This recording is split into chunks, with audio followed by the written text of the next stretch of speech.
Heads, tails. You're the visitor with... There's a little extra fire late in the season when the postseason is still a factor. Major goals hinge on this Wednesday night in Northeast Ohio for Kent State and Central Michigan. And for these Kent State seniors, the last 2 years, a bowl game was a pipe dream. Now they're just 2 wins away. Well, the Chippewas still in a hunt for the MAC championship. And their position right now is as murky as you would expect with MACtion. Tiebreakers in that 2-loss group right below Western Michigan. It's a 7-layer dip. It'll clear up after tonight. The bottom line for Central, win out, get some help, and the trip to Detroit is very possible. Welcome to another Wednesday night of MACtion. It is great to have you with us. Jack Kaiser alongside Ryan Kavanaugh. Very different offensive styles driving these bounce-back seasons for both teams. Ryan, we have got bully ball against the big play. Yeah, we'll start with Kent State. They're at their best offensively when they're spreading the football around. And that was the recipe for success last week against Akron. 5 receivers caught touchdown passes. We're going to start with Derelis Clark. He leads the country in kick return touchdowns. However, he's figuring out the wide receiver position, and I think he's the fastest guy in the field. Cade Wolford leads the country in yards per reception. He has 7 touchdowns, true deep threat. And the 2 leading receivers, Deshaun Martin and Wayne Harris, you're going to see a lot of them on first and second down. DeShields loves to hit these guys early on the intermediate and short routes. And across the sideline, Central Michigan couldn't do it any more different. They're going to run the football 2/3 of the time. And if you're going to do that, you've got to have the horses. It starts with Reed Biggins. He's electric in the open field. He's got great vision, balance, and speed. He's lightning, and you got to have your thunder. That's Trey Cornist. He's got a little Marshawn Lynch in him. He can run and avoid defenders, but he'd rather go right through them. And then you got Brock Townsend. He's a mix of the first 2, but he's extremely dangerous out of the backfield catching the football. Dynamic running attack for Central Michigan this year. They run it 2/3 of the time. Completely different styles for the Chippewas and the Golden Flashes tonight.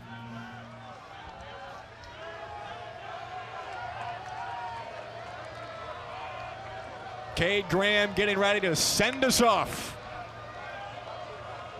Here we go on a Wednesday night. Kent State on the return. They're going to keep it away from Derelis Clark, if at all possible, with 2 return touchdowns on the season. And we'll see the Kent State offense first with Drew DeShields. It's his first season getting to play, redshirt sophomore. He's a local guy from West Branch High School, about 30 minutes away, and he just had the best game of his career, keeping Kent State eligible for a bowl. Drew DeShields is an absolute stud. He's been through a lot. We'll talk about that through the night. However, his leadership and his poise has earned the respect of his teammates, and throwing 5 touchdowns doesn't hurt either. Not bad at all. A big-time win in overtime, rivalry win over Akron. It's a handoff to Cade Wolford, trying to find the edge. First play, oh, there goes Wolford! And he steps out of bounds. The best big play threat in the MAC with a massive chunk on first down. We just highlighted Wolford as a wide receiver, but the reality is he was a running back up until this season. They've got to get it in Wolford's hands, and Clay Patterson, the offensive coordinator, will move him around a lot. That time back in his natural position, running back, and hitting the sideline, but it's coming back.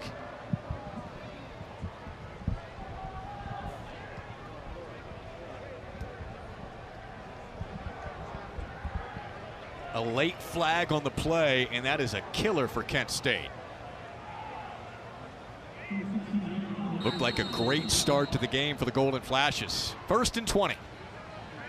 They rely on the big play so much. And DeShields to throw. Going outside, he's got his man. Deshaun Martin, him and Wayne Harris will get a good volume of the catches, while Wolford more of the big play threat. They just bring Martin across on a nice out route there, and it all starts with a play fake to Gavin Garcia. You suck the linebackers up, and then you hit Martin.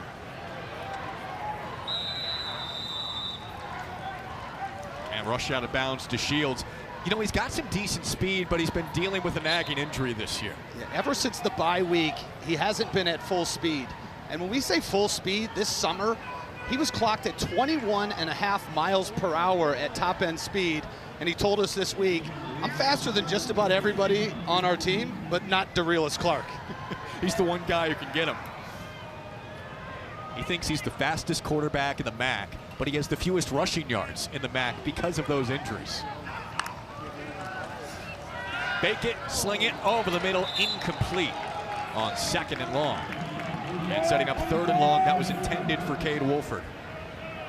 Going back to the injury that has just lingered and hampered Drew DeShields throughout the season, what Coach Carney, who we're looking at right now, said it's made an improvement on DeShields because he's had to learn to be a true drop-back passer. They have an interesting relationship, Mark Carney, Drew DeShields. They're not afraid to get into that family dynamic, a little bit of yelling sometimes, but all hugs at the end of the day. It's been a very successful combo this year for Kent State. 3rd and long. DeShields had his man, but overthrew him. Intended for Tarek Mulder, the top receiving tight end for the Golden Flashes. You can see already that Kent State does a lot of unique things to get their receivers open. This time it's Mulder, the tight end in the slot, and DeShields just overthrows his target. But they had what they wanted. You can see how dynamic and explosive the Golden Flashes offense can be when it's clicking on all cylinders. They had men open the entire drive. That penalty was just a killer, as Caleb Spann is deep to receive and takes it at the 25 for the Central Michigan offense. So a 3 and out for Kent State with that holding penalty after the big gain initially from Wolford. And it brings out Joe Labus, the former Iowa Hawkeye. He's from Northeast Ohio, so back in his home area, Brecksville, Ohio. He's not asked to do much in a run-heavy offense, but he is accurate, he's got a quick release, and he manages the game so well. You look at those numbers from last week, and you understand why he was one of the top drop-back passing quarterbacks in the state of Ohio coming out of high school. It's just not the offense that Matt Drinkle's running that uses his arm talent. Nari Biggins, and we'll say on the ground for Central Michigan quite a bit tonight. 2/3 of the time, they're going to run the ball.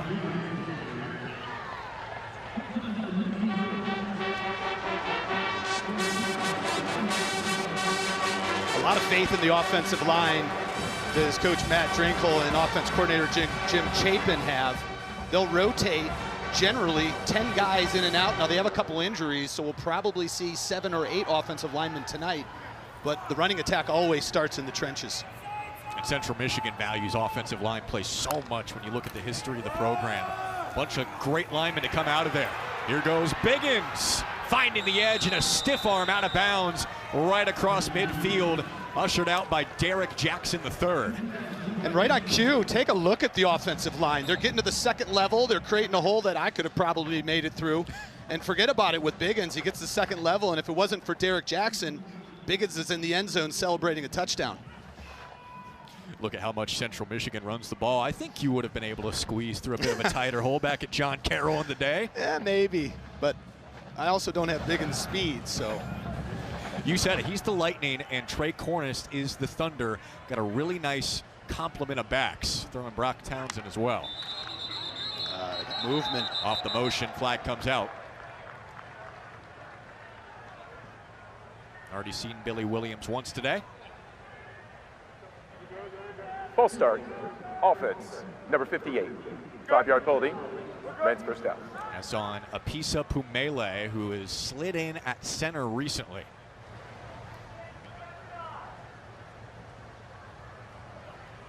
So after the gain of 21 from Biggins, now Central Michigan behind the sticks, which is where Kent State wants them, because if they can get them to 3rd and long, they can throw out those exotic looks from Cherokee Valeria.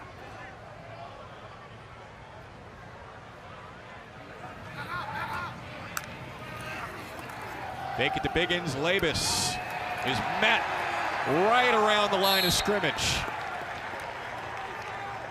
C.J. Young coming in for the tackle, leading the team in tackles this year. He said, look, we've got to smack them in the mouth, play physical, and make them throw the ball. Yeah, Yeah, this is what I call an ice bath type of game, where after the game, there's a long line to get into the ice bath because of how physical it is. We talked to C.J. Young this week, Jack, and he was ready. He was intense 2 days ago for this matchup because he knew it's going to be decided right there at the line of scrimmage. It's the style Central wants to play. Labus rolling out, chucking, man slip, nearly picked. Terrell Miller flew in. If he was able to haul it in, it might have been 6. Yeah, Tommy McIntosh, their 6'5" receiver on the outside, lost his footing coming out of his break. And as you pointed out, take a look at Miller undercutting this route. He might have been there early anyways. That's a tremendous break on the ball by Terrell Miller. And this is a situation 3rd and 6. You alluded to it earlier, but defensive coordinator Cherokee Valeria loves to bring pressure from different angles on 3rd down. He wants to heat up Labus.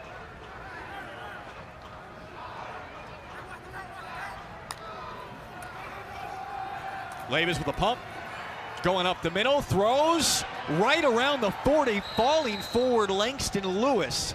He's a yard short, and it seems like this is 4-down territory for Central Michigan. This is 4-down territory, most likely for most teams. It's almost certainly 4-down territory for Central Michigan because that guy, really on the field Matt is the runner Drinkle, stop. loves to go for it on 4th down. 4th down. Top 15 in the country in 4th down percentage this year at 11 for 17. A gain of 15 to Lewis to set him up 4th and manageable. Marcus Beeman into the game at quarterback. He's going to take off almost every time he finds a gap, and he's got the 1st down. Multi-quarterback system used all season by Central Michigan and offensive coordinator Jim Chapin. Marcus Beeman coming into this game, 20 rushes, only 2 passes. So as you pointed out, it's almost certain that Beeman's going to run the football. However, in those 2 passes, one of them went for a touchdown. So they take advantage of the defense and the tendency of Beeman running it. The timing of those passes is key. Most likely going to the end zone if he does. Labus and Biggins back in the game in the backfield. 8th play of the drive now for Central Michigan on their opening possession. Crossing route, Labus connects with DeCorian Temple, who cuts upfield and is a few yards short of the 1st down across the 30.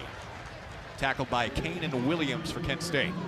You know, this is a special year in the NFL because Antonio Gates from Kent State is going in the Hall of Fame. First player ever to not play a snap of college football because he played basketball. And I bring that up because DeCorian Temple also plays on the Central Michigan men's basketball team. Shades of Antonio Gates. Shades. I don't know if he's Antonio Gates yet. No. I'm just saying. Same sport. Right. Out of the pistol, Biggins. Another clean hole, and Biggins delivering a hit. That is a 1st down for Central Michigan. And the bully ball we alluded to, throw in some big pass plays, and Central Michigan's moving the ball. I think Biggins heard us call Cornish Thunder. He said, I can run guys over as well. That time it was Terrell Miller coming up from the defensive back position who took the brunt of it. But for Kent State against this offense, they're going to need their defensive backs to get a little gritty, come up and fill in the run game. 32 yards already for Biggins after 21 total the last 2 weeks. He had been shut down. Back to him. Almost got the edge and got to the 20-yard line. That's a really nice play by Jamon Mathis coming off of his block. You're going to see Biggins. He comes inside, and number 4, Mathis, he's blocked, and he comes back and makes a play, or else Biggins might have gotten to the outside for a much bigger gain. Mathis more so known for his sack totals, one of the most feared pass rushers in the MAC. But his change of direction held Biggins to a gain of 3.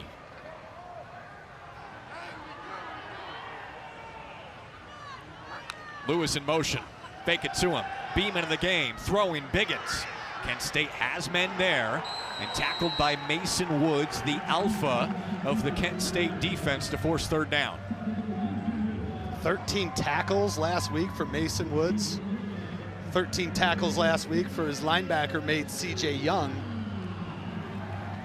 And 3rd and short, 3rd and 5. Much shorter than their last 3rd down. That's true. It was 3rd and 16, got a 15-yard pass to Lewis. Set up 4th and short to keep the drive going. First drive for Central Michigan, burning clock like they want to. Brock Townsend in the game. Here's the 12th play. Townsend. He is short. Amon Williams combining with Mason Woods for the stop. 4th and short again. Beeman coming into the game for Central Michigan, and Matt Drinkle had no hesitation. He took the words right out of my mind. He didn't even blink. What running the quarterback does, it puts an extra hat in the game to block, so it brings Kent State up, and that's why when Beeman decides to throw it, he's so effective. But he's truly 95% running. Beeman's going to run it again, picking his way, still on his feet, trying to get that extra push. Right now he's got it, and yes, he's marked for a first down. Second 4th down conversion this drive. You take a look at the leg drive from Beeman. They brought in the fullback, Rusty Van Wetsinga. Beeman just kept pushing. The greatest fullback name ever. And of course, he's a transfer from Iowa. Yeah, right. The only other school that uses a fullback. Right. There is a strong Iowa pipeline to this Central Michigan team, including the head coach, Matt Drinkle. Beeman still in the game. And he's going to follow Townsend right up the gut. Central Michigan is getting 4 to 5 yards a carry and just burying this Kent State defense up front right now. And the other important thing is the clock, which is under 5.5 minutes, and this is only the second possession of the game. Kent State had one, and this is exactly what Matt Drinkle's offense looks like. We've seen the approach that we talked about for both teams already. Kent State through the air, the big play. They go 3 and out, and here's the negative. He might not get the ball back for a while. This drive started with 13 and a half to go in the quarter. Labus back in for Beeman. Labus to throw, looking end zone, goes short, connects with the tight end, and a leap all the way down to the 2 from Henry Dryden. That's just his 6th catch of the year. You got a fullback, you got good pass protection, clean pocket for Labus. Goes to the 6'3" tight end who leaves his feet, goes upstairs. And this might be Mike, it is. I was gonna say it's Marcus Beeman territory as Labus leads the field and Beeman comes on. The junior college transfer from Butte College. Still preserving a red shirt, playing at the end of the season. Beeman is short. Really nice play by Kanan Williams, number 10, the linebacker who got inside behind the line and tracked down Beeman from behind. Williams is a major playmaker, a second-year starter, very physical at nickel for this Kent State defense. A tall task to try and come up with a goal line stand against one of the best running teams in the country. When you see Williams leave the field, they bring in an extra defensive lineman trying to bulk up and shore up that defensive front. Labus rolling out, nothing there, gotta get rid of it. They were looking for Dryden slipping out of the tight end spot, setting up 3rd and goal. We had Amon Williams and Stretch Carroll getting in his face. And look at the pressure.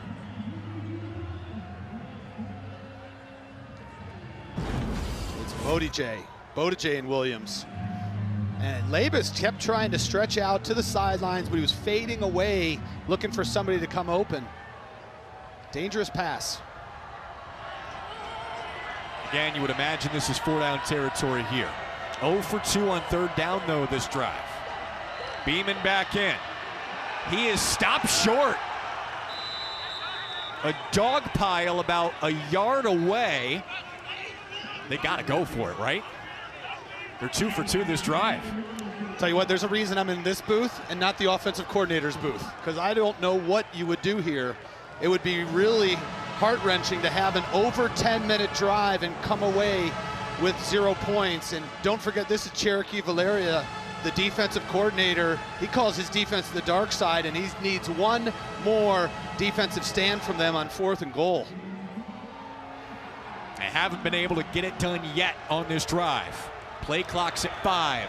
Labus in. Got to get the snap off. They barely do. Gonna throw. Touchdown! Tommy McIntosh. 3 4th down conversions.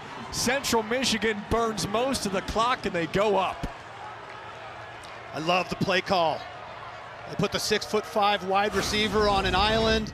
It's a simple out route. Look, he presses inside and comes back out. Labus delivers a strike. And the big fella's in for 6, and the Chippewas are on the board. There's 2.5 minutes left in the first quarter. Unbelievable. He might make it home by dinner. To perfection. Cade Graham adds the extra point. An 18-play drive ending in this 1-yard touchdown pass to McIntosh. Central Michigan up 7 on the road early.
Central Michigan talks about running the ball, burning clock. This is the greatest badge of honor possible. The longest drive in school history by time of possession to open the game. I'm somewhat speechless about what we just saw. It was methodical, it was surgical. And you see offense coordinator Jim Chapin, who I just love the stuff he's doing offensively. It's so unique, and he's just mixing and melding different offensive philosophies with the personnel groupings that he has, and he's come up with something special. We saw Labus, Beeman, both quarterbacks for several snaps each. 3 4th down conversions on their way to the lead. Second possession coming for Kent State, who went 3 and out And Maurice Stevens on the return. Stevens with a seam. And Stevens with a nice return all the way up to the 35. Got to get a break in. Central Michigan went way too long on their first try. Back in a moment.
It played out perfect.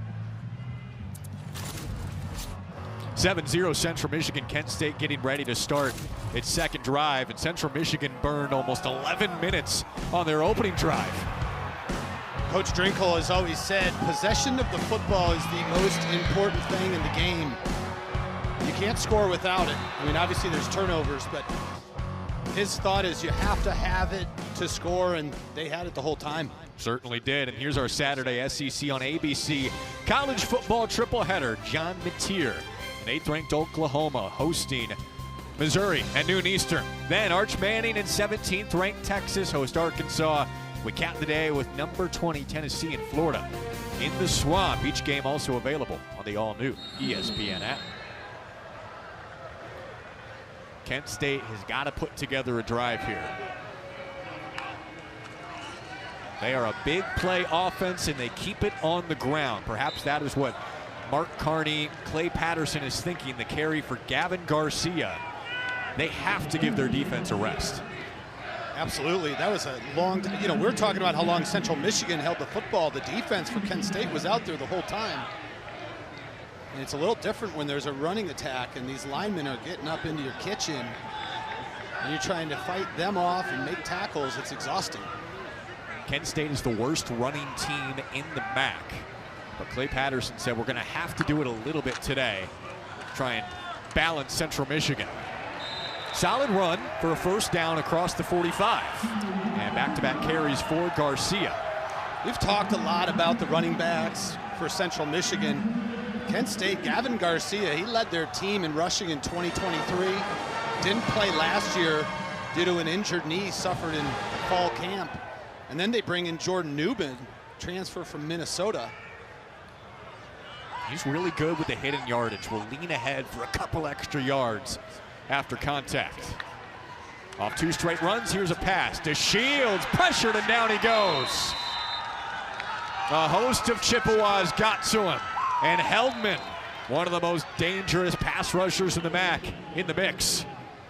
Heldman is coming off of a MAC Defensive Player of the Week award. Look at the 97 on the right side of your screen. He is relentless. Got some help from the other side, Corver Dema. but Michael Heldman is consistent, he's relentless, and he's violent. He was a solid pass rusher in years past. He has gone to a great pass rusher in this league. Third of the MAC in sacks with now 8.5. Cade Wolford in the backfield this time, 2nd and long. Clark in motion, DeRealist Clark, his first touch of the game. Electric speed, dancing all over the place to pick up about 6 or 7. Tackled by Caleb Spann and setting up 3rd and long. There's certain players when you watch them play, and I call them hold your breath type guys. They get the football in their hands and everybody in the stadium kind of holds their breath because you understand the wick of a firework might have just been lit and you don't know what to expect. That's DeRealist Clark. They gotta get him the ball, and wisely Kent State lets the clock run out to give their defense more of a break after Central Michigan's 10.5-minute drive. Kent State with a critical 3rd down coming up. Central Michigan with the start they were looking for in the first quarter. In the hunt for a MAC championship still.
Offensive coordinator Clay Patterson and Kent State with a 3rd and 10 after Central Michigan put together a 10-minute, 50-second drive for an opening touchdown. Patterson and Kent State, they have a pretty big challenge ahead of them trying to keep their offense on the field despite being the 2nd worst 3rd down team in the country. Just 27% of the time they convert. Here's DeShields. Oh, he lost the ball. That's a fumble, and Central Michigan comes up with it. Drew DeShields Ruling fumbled on the for the field first is a time fumble recovered by the defense. in his life last week against Akron. His life, and he just did it again. This is a special defensive formation called Raider. Sean Cronin has all of his defensive linemen and linebackers in 2-point stances, and that keeps the offensive line guessing who's coming, where are they coming from, and it creates havoc. That time, I don't think it had anything to do with the ball slipping out of DeShields' hands, but you saw the pressure Cronin and his defensive front was able to get. Take a look at this stat. They have been so good at creating turnovers, and it's a big part of their success, Jack. A massive turnaround this year. They had a stingy pass defense last year, but now the takeaways are coming. They lead the MAC with 18. That is their 19th. And setting up a bully offense that scored an opening touchdown. Trey Cornist on the carry for a 1.5 yards. It's remarkable that DeShields literally had never fumbled in his football career before. Now he's done it 2 weeks in a row. Yeah, and last week after the game, first thing he gets in the locker room is a text from his high school coach talking about ball security. Right. And when you prioritize those things, and which he clearly had prioritized through his entire life, including his high school career, it's a point of emphasis, and Drew DeShields has been so good at protecting the football. Weird stuff happens in MACtion. Second and long, keep it on the ground. Cornist is stuffed, no gain. Mason Woods coming in for the tackle. This is what Kent State's going to have to start doing. It's called blitzing the run. You see Mason Woods just take off from the second level to meet Cornist in the backfield. Now, Jim Chapin, offensive coordinator for Central Michigan, is going to see that, and that's where you start hitting the play action. But what a play by Mason Woods, off to another hot start. It's an interesting chess match. Jim Chapin, Cherokee Valeria. They've gone back to the FCS days. They faced each other a number of times. Can Kent State come up with a huge momentum stop? Labus stepping up, scanning. Got his man out in the flat. Tyson Davis with a spin. Dragged back from behind. But that spin move from Davis setting up 4th and short, where they were 3 for 3 on their opening drive. Believe it or not, that's exactly what Central Michigan wants. They don't need to get all 8 yards back. They just need to get it into 4th and short, 4th and 2. And I imagine we're going to see Marcus Beeman come back in the game, and we're going to see some sort of a run behind this very talented, physical offensive line. And Rusty Van Wetzing of the 4th in on the end of the formation with Beeman and Townsend. Beeman scanning, got the edge. Beeman down the sideline for a first down and pushed out just near the 10. I love the patience of Beeman. He gets the snap, watch him. 1,000, 2,000. Let the guys up front create lanes, and then he gets to pick and choose where to go. Beautiful job. They had 2 tight ends on that right side. Just putting work in and opening up just enough for Beeman to get through for a big gain. With Beeman in the game, sometimes they'll have 3-4 tight ends in, 13-14 personnel. You mentioned the creativity for Jim Chapin in the run game itself. It has been a formula for success this year for Central Michigan on their way to 6-4. And Townsend minimal, leaning ahead and reaches to the 9. Big defensive lineman Mason Maddox got in on the lower legs, the lower half of the legs of Brock Townsend, and just held on until the cavalry came. This defensive front for Kent State has been under a lot of pressure in this first half. You know, Cherokee Valeria said we got to get off the field on 3rd down. They kind of have. 0 for 4 on 3rd down, but they're 4 for 4 on 4th down. Yeah, they got to get off the field on 4th down. Coming around the edge, Biggins waiting, plowing near the pylon, and he's short. Right at the 1, Biggins almost got in with Jackson on the tackle. Obtained the line. Biggins saying he got it. Short of the goal line. The side judge, Jen Burke, has a perfect look right there in front. That's a touchdown. Yeah, I couldn't see his feet because of C.J. Young tied up with one of the Chippewas. Biggins is adamant, unless that foot came down out of bounds in some of the traffic. Central Michigan's not thinking twice about it. They've been unstoppable in short yardage. Here's Beeman, patient again, wrapped up from behind. So they don't review the play, and Beeman doesn't get in and loses a yard. We'll see if that pays off for Kent State. Kent State starts 2 true freshmen at safety. Joel Cordoba and Derek Jackson III, and that time Jackson knifed in from the outside and tracked down Beeman behind the line of scrimmage. Looks like they might have lost a yard or two, a half a yard to a yard. There's Jackson. 2 fullbacks in, unique formation. Townsend has the end zone.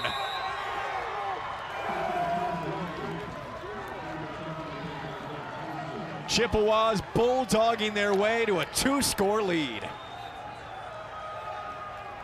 Every time you think you have an answer defensively to what Central Michigan's trying to do, they change the questions on you, and they do that by changing personnel and formations.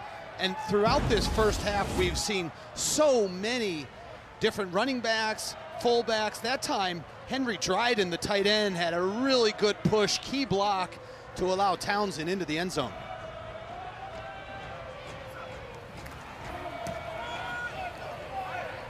And Cade Graham makes it 14-zip Chips.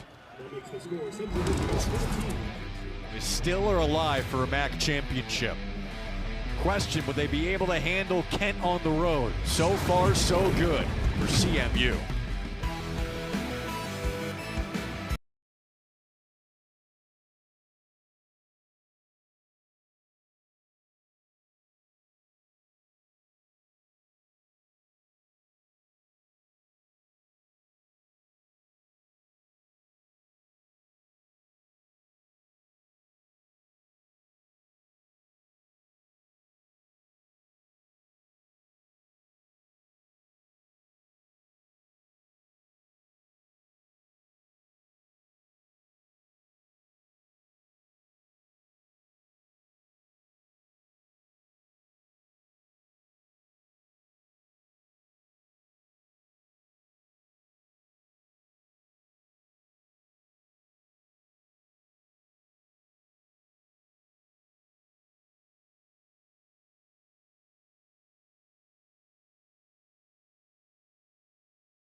Two dominant drive for Central Michigan. The first 10 minutes and 50 seconds after the fumble, they score again. So far, they're 4 for 4 on 4th down, and a big reason they're going for it more this year is the new director of analytics, Nolan Jones, hugging that heavy book around. Yeah, it's about 162 pages, and not only does he have to carry it around, but look how closely he's following head coach Matt Drinkle. And Drinkle speeds up and Nolan Jones speeds up. He's always in the back pocket because Drinkle relies so much on the perception and the perspective of Nolan Jones because of that book he's carrying around. Here's DeRealis Clark on the return. He's returned 2 for touchdowns this year. And he's dragged down by J.J. Douglas at the 25. We're going to talk about Jones and Central Michigan's new approach as a program right after this.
In the country, and tonight they're 4 for 4. It's been the real story of this game thus far. Every time they've needed it, they've been able to get it, and it's especially demoralizing for a defense when you stop them on third and then there's one more play and you're not able to stop them there. After a while, that starts wearing emotionally and mentally on a defense. Matt Drinkle's gone all in on it, and tonight it's really paid off. 14-0 into the second quarter already, burning a ton of clock. DeShields with the fake and incomplete. Pressure coming off the edge. That was intended for Jordan Newman. So Nolan Jones carrying that like 25-pound book around. His arm is stuck in that position following Matt Drinkle around the whole game. So when Matt Drinkle was a head coach at Kansas Wesleyan, they brought Nolan Jones in, and he realized, hey, this guy is a savant. We have to keep him around our program even after he's done playing. And here he is as the director of analytics with Central Michigan. Kwiatkowski in for a tackle for loss. One of the best linebackers in the MAC, Jordan Kwiatkowski. Take a look, read, react, respond, and he brings him down. Coach Drinkle calls him a pit bull on defense. He said you'll have to kill him to stop him.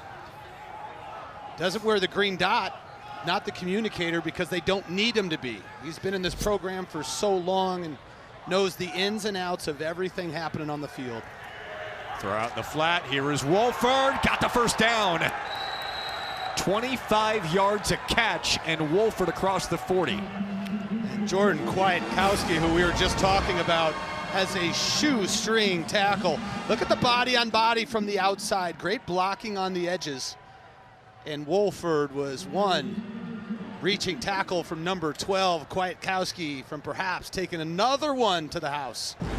Gain of 16. Coming in this game, Wolford 17 catches and 7 touchdowns. It's incredible.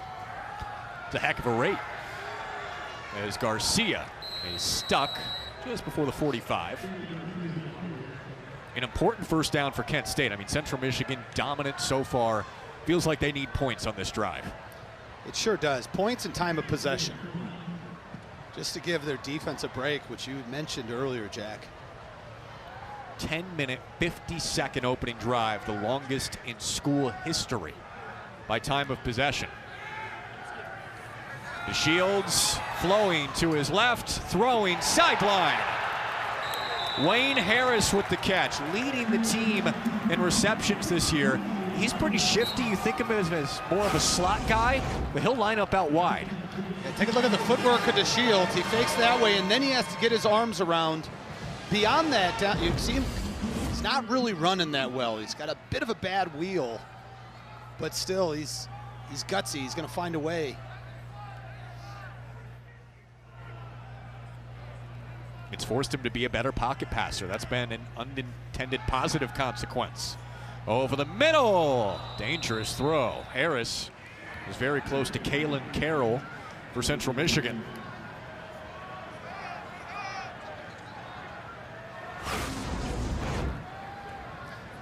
Throw this one right into your living room.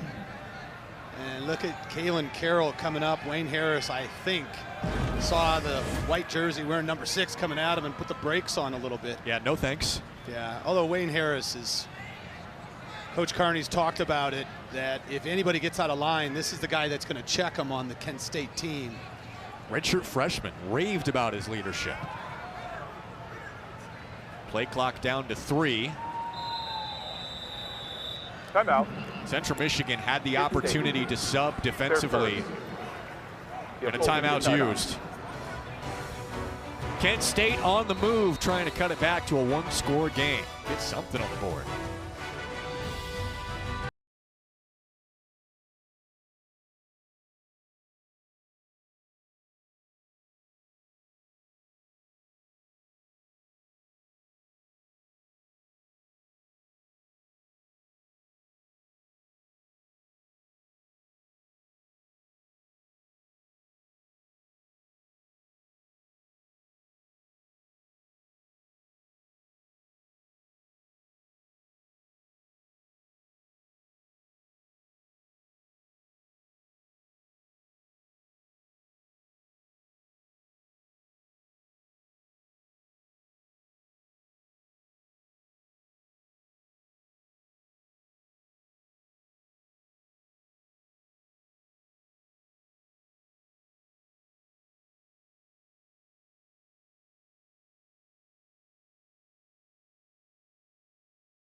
Here's our Week 12 Monday Night Football matchup. Christian McCaffrey and the 49ers host Rico Dowdle and the Panthers.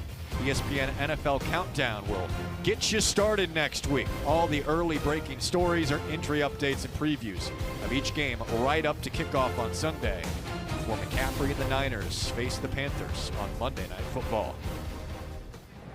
Drew DeShields, one of the best stories in college football because of his resilience and his recovery.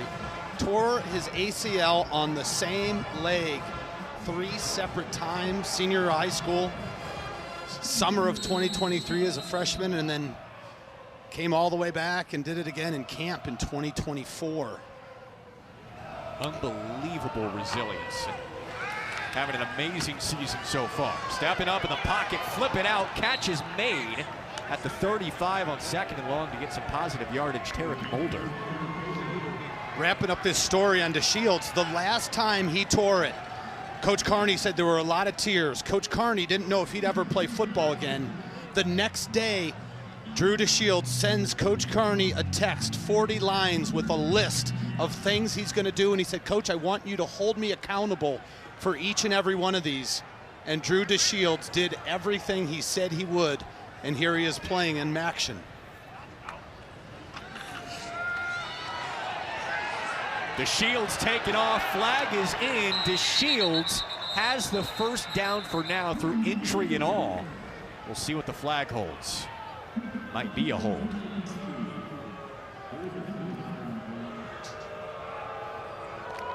Holding. Offense, number 68. 10-yard penalty for the previous spot. Remains 3rd down. 2 critical holds today for Kent State to really hurt drives.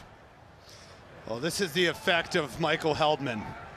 I mean, anytime, that's like a pro wrestling takedown right there from Junior Diallo. Sometimes you have to do that against Heldman, right? Look, I'd have like a baseball bat, I'd have a steel chair, and just about anything to slow this guy down. Oh, I mean, Heldman is a menace off the edge, and there's no breaks. He can do it against the run and the pass. He's not a specialist rushing the passer. He's just a bad dude. There he is again. 3rd and a mile. Down the field. Incomplete for Wolford. Had a chance. Dakota Cochran rushing back was in the vicinity. 6'2", 240. He can run in coverage, play the run well, really, too. Look at Heldman. He's going to come from the right of your screen. That time, an inside move on the right tackle. Cochran kind of got lucky there. Bounced off his head. Right in the noggin. Yeah. Heldman, this guy is something. Oh, just pressure again. Even when he doesn't get there, affects the play. Now, Kent State did burn some clock, let their defense rest, but no points. And booted deep into the end zone by Charlie Durkin. Central Michigan getting it back. Scored on their first 2 drives, already under 7 minutes left in the half.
Introducing SportsCenter for you, personalized every single day. Now available on the ESPN app. Powered by your favorites. Glad to have you with us on ESPNU, the ESPN app, whatever you're watching on. Central Michigan leading Kent State. Chippewas in the hunt for a MAC championship, still behind the run game, and Nari Biggins. Last couple of weeks, he has been totally taken out of the game, facing a lot of 8-man boxes. Today, running it right down Kent State's throat. Well, you look, the box is pretty light for Kent State, which means they're going to keep giving it to Biggins. That time, really nice job up front for the Golden Flashes. Jahian Roy in on the tackle for Kent State. They've had moments, right, stuffing them for no gain, but they can't get off the field on 4th and short specifically. It's the persistence of the Central Michigan offense. Like, Matt Drinkle's not going to change his game plan because you stop him a couple times. That relentless Army approach that he brought from West Point. Biggins around the edge, made one man miss, but not the second. Syed Abu Hamde flying in for the tackle. Look at Abu Hamde, backup linebacker, keeps his shoulder square to the line of scrimmage, wraps up Biggins perfectly. Abu Hamde's brother was a basketball player at nearby John Carroll University. Also the alma mater of Central Michigan's quarterback, Joe Labus' father and brother. How do you know so much about John Carroll? 3rd and long, 0 for 4 today. Labus sideline, and they have their first 3rd down conversion with Lewis, who is dancing for extra yards. We talked to head coach Matt Drinkle this week, and it might have been my favorite conversation with the head coach ever. But he talked a little bit about Langston Lewis, and he said not only is he developing in one of the best big play receivers in the MAC, but he called him his personal favorite player in the conference, because he can do those things with the football, and then he'll come down and block defensive ends and linebackers. Langston Lewis is just a flat-out football player. Back-to-back 100-yard weeks, has a 3rd down. Cornish the carry. Yeah, he's his favorite player in Central Michigan. That's right. Drinkle was an awesome conversation the other day. He has brought a dynamic personality and a clear vision of how he wants the program run to help them bounce back from 3 straight losing seasons. Well, he talked about instilling that on day 1. And he said, I didn't give anybody any slack. If you didn't want to do it my way, you could leave. And he got complete 100% buy-in. And he credits the seniors for being the leaders and everybody else jumping on board, and he's had some success with it. Got a double move, Lewis up top, and it's picked. Terrell Miller, 50-50 ball, pulls it in. Maybe that's the spark for Kent State here late in the half.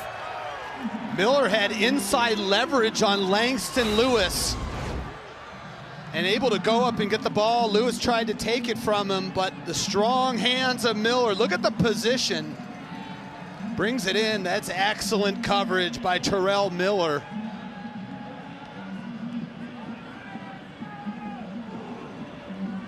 His 2nd straight week with an interception.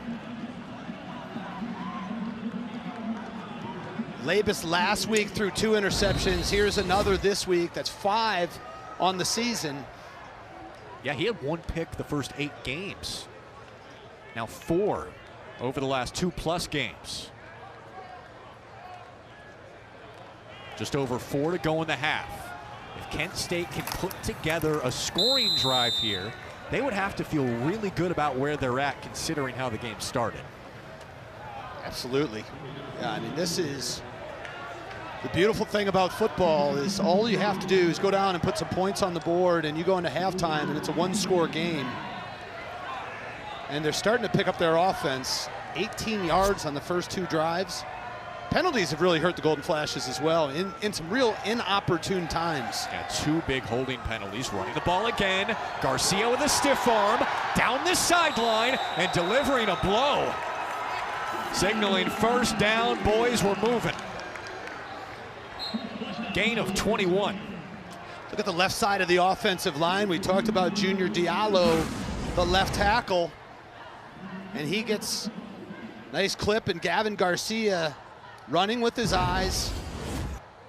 Physical running back. Been finishing through contact better the last couple of weeks. Ducking his head now and spinning for an extra yard or 2.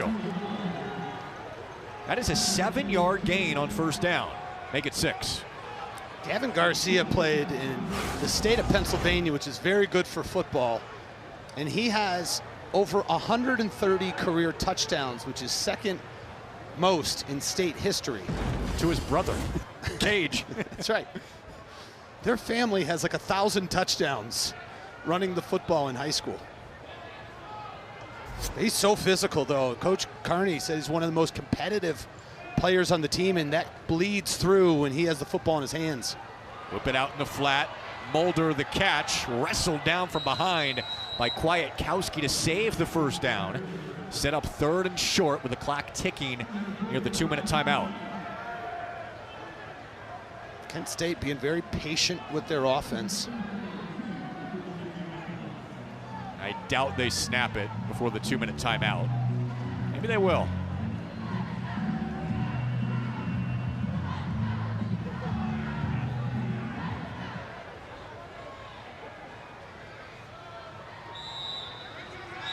Big 3rd down on the other side. This is Kent State trying to get on the board before halftime.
(14-zip) Central Michigan, 6-4 this year, trying to stay alive.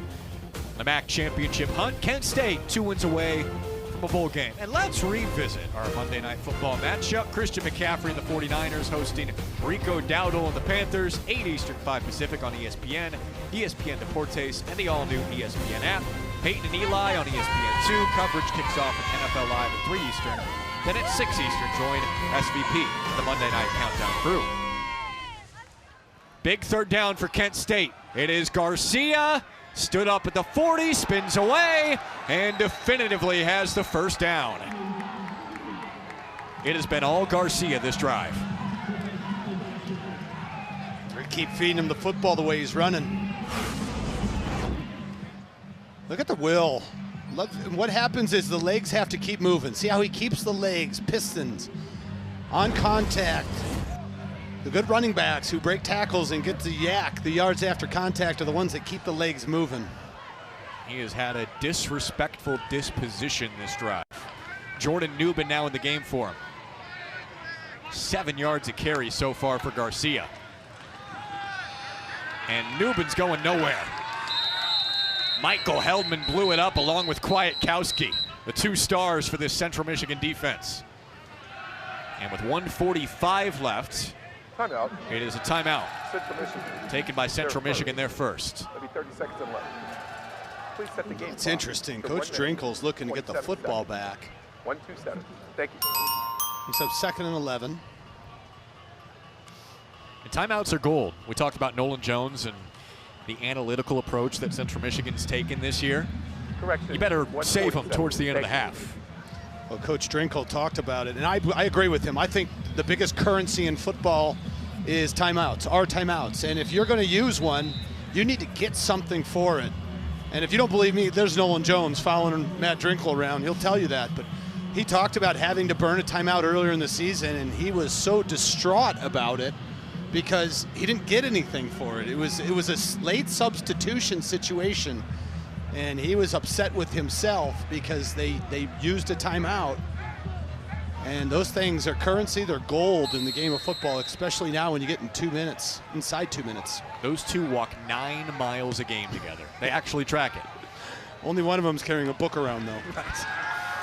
DeShields able to step out of it, get some positive yards, balls out, recovered by Kent State. Ardell Banks went right to him. The second fumble for DeShields. Recovered by the offense for a first down. What a break for Kent. Football bounces in strange ways. DeShields does a great job of avoiding contact. Good pressure from the outside by Dema. Nothing there for Newman again. Kwiatkowski the cleanup. So the football god shining on Drew DeShields. DeShields does a nice job of sliding up into the pocket, and then he just gets it ripped out of his hands by Dakota Cochran. Ardell Banks just kind of hanging out, picks up the grounder. Going to the end zone, timing off.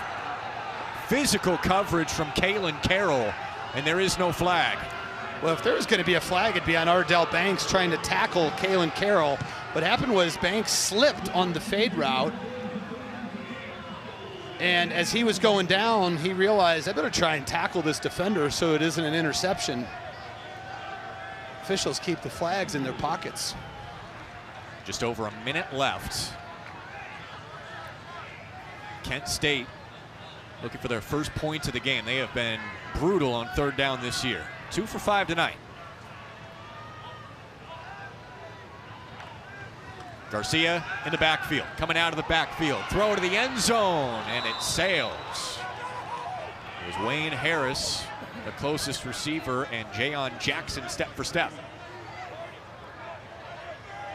4th and 9. You would have to imagine it's field goal time, but the offense still on the field right now. And here they come. And now the line change. Well said.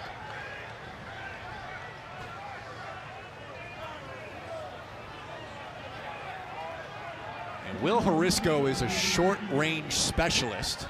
Play clock at 10. 7 for 8 inside of 40 yards in his career from 36.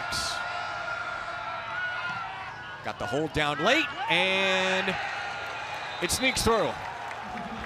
So Kent State gets some needed points off the interception. Don't take it away from him, let him throw it.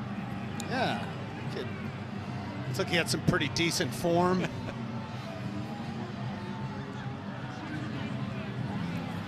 That's what Kent State needed. You know, drive that, you know, drive the field after intercepting the football, not to come away with points would be disheartening for Coach Carney and his squad. Definitely a positive going into the locker room. Central Michigan will get the ball to start the second half. Coming up on our halftime report, Zubin Mahenti, Trevor Maddich, Luke Wilson, they'll bring you the scores, the highlights from tonight's games, with a look ahead to this weekend's action. Talk of CFP as well. ACC, SEC, Big 12. How many teams from each conference are going to get in? A 12-play drive for Kent State. Again, they are still alive for a bowl game if they win their last two, and a very beatable Northern Illinois team waiting next week. Well, Central Michigan has the MAC championship on its mind. They need some help, though, and they need to win out. 53 seconds remaining. Biggins dodges one. He is popped, stays on his feet, and spins across the 25. So a run-oriented offense. How aggressive do they get here with 47 seconds left? But we mentioned Biggins was popped. Just listen. yeah. That's Biggins meet Tanner Mintz. Tanner Mintz is from phenomenal program here in Cleveland, Archbishop Hoban, and he is a very physical player. Came up and popped Biggins. Let the pads speak for themselves on that one. Labus to the air, McIntosh, touchdown tonight, thrown back, and the flag comes out. That's going to stop the clock, save Central a timeout, and Jair Rollison cost them 15 yards with that unnecessary roughness.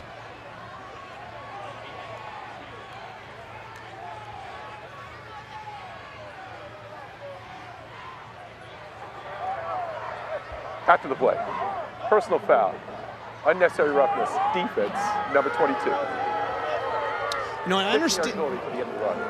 Automatic, first down. I understand what it looks Clock will like, start but on the snap. on those wrestling type takedowns, they're already in the process of picking the man up to throw him. It's hard to stop. It's hard to stop. It's already, he's in motion. But unfortunately, because you're lifting him up and over, the up and over part is after the whistle, and that's where the flag comes in. Gives Central a good chance here. McIntosh slipped. Rollison in the vicinity. Second time tonight that McIntosh has slipped on that comeback route.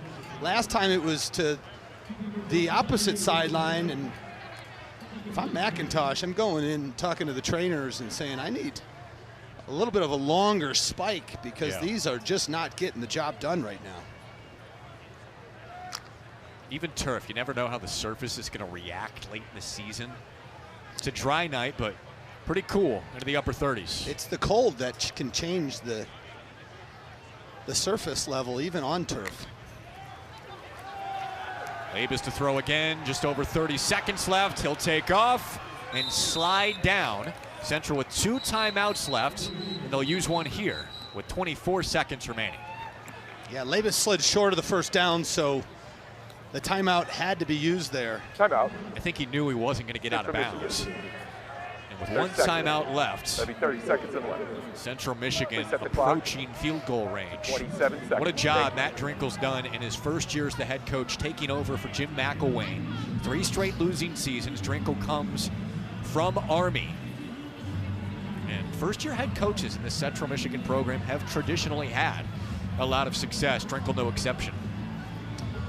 He's changed a lot of things with this football program and so many things to enhance the experience of the players. They now have, there's a VIP area for guests during games that they swap in and out. So during the week, it's a VIP area for the players. They have a bunch of screens with video games. They have a full-time chef now at the football complex. So what he's done is he's gotten all his players to want to be around the football facility and want to be with each other, and it's created a close-knit group. Work-life balance, too, for the coaches. They are out for dinner every night. They come in early. He says, we don't want to burn guys out, make them want to leave. So the only time my coaches get in trouble is if they miss something for one of their kids. Said, we'll fire you on the spot if you do that. That's right. I kind of want to work for him. Me too. 3rd and 3, 45-yard line. Approaching field goal range. Labus with pressure. Throwing downfield. McIntosh drops it. No one within 10 yards.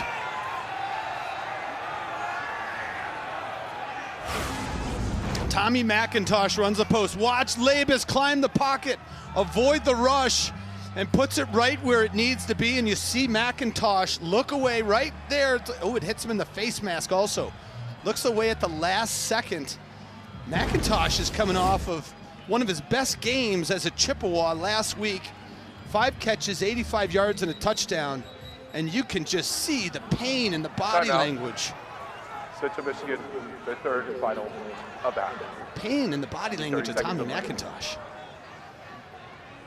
Total busted coverage. Defensive back went outside, he goes inside, and now Matt Drinkle takes his final timeout. They're 4 for 4 on 4th down tonight. I was just going to say, he's going to go find Tommy McIntosh. Yep. And he's smiling. I mean, that is a true leader as a head coach. I'm sorry to interrupt you, Jack, because I was watching. I'm like, I know where Matt Drinkle's going. He's going to find Tommy McIntosh, and that's where he went. Exactly. What did he say? We start playing better after something terrible happens? He told us that. Oh, he did. And it's not good news for Kent State because they're playing pretty darn well right now in Central Michigan. And that's terrible in the minds of Central Michigan fans and Tommy McIntosh, but they have responded to adversity all season. And the analytics right now are telling them to punt, despite being 4 for 4 on 4th down. No timeouts left. And Declan Dooley punting for the first time. Gorgeous. Covered by Justin Ruffin Jr. all the way down to the 1.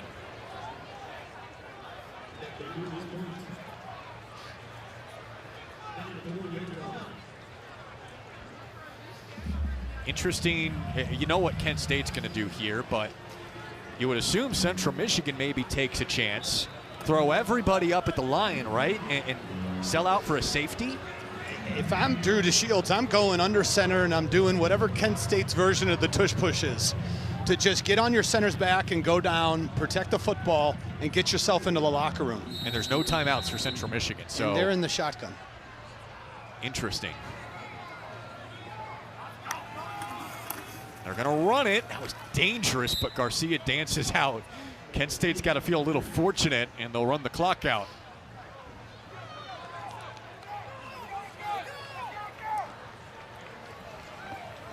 Despite a couple of missed opportunities with an interception and a drop touchdown, Central Michigan using the formula that it has so many times this season to get to 6 wins, and 6-1 this year, leading at halftime.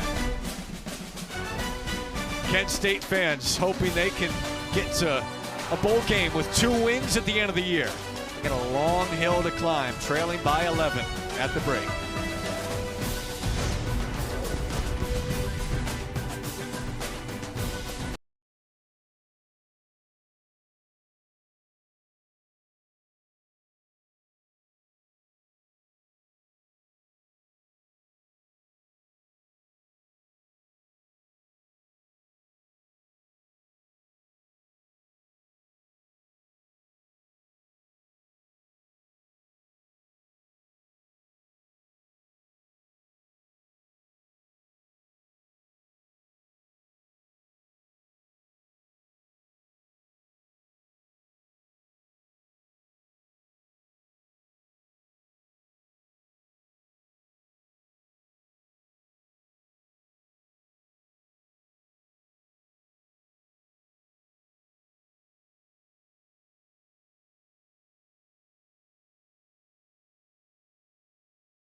Never seen this before.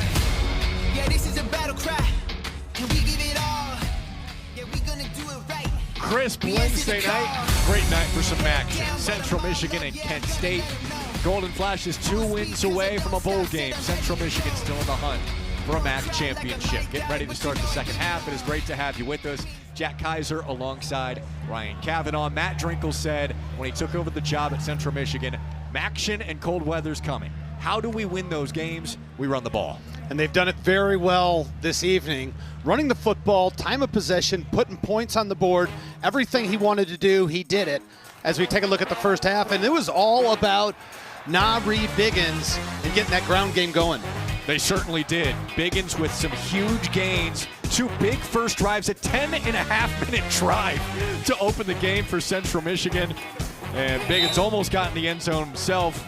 It was Brock Townsend able to find pay dirt and put Central Michigan up 2 scores, and they were terrific on 4th down all first half. Well, they're 1 of 6 on 3rd down, but if you can't count 4th down in, they're really 5 of 6 because they were 4 for 4 on 4th down. They used Beeman and Labus on the touchdown pass to McIntosh. Well, Michael Beeman has been an understated weapon on 4th down for the Chippewas.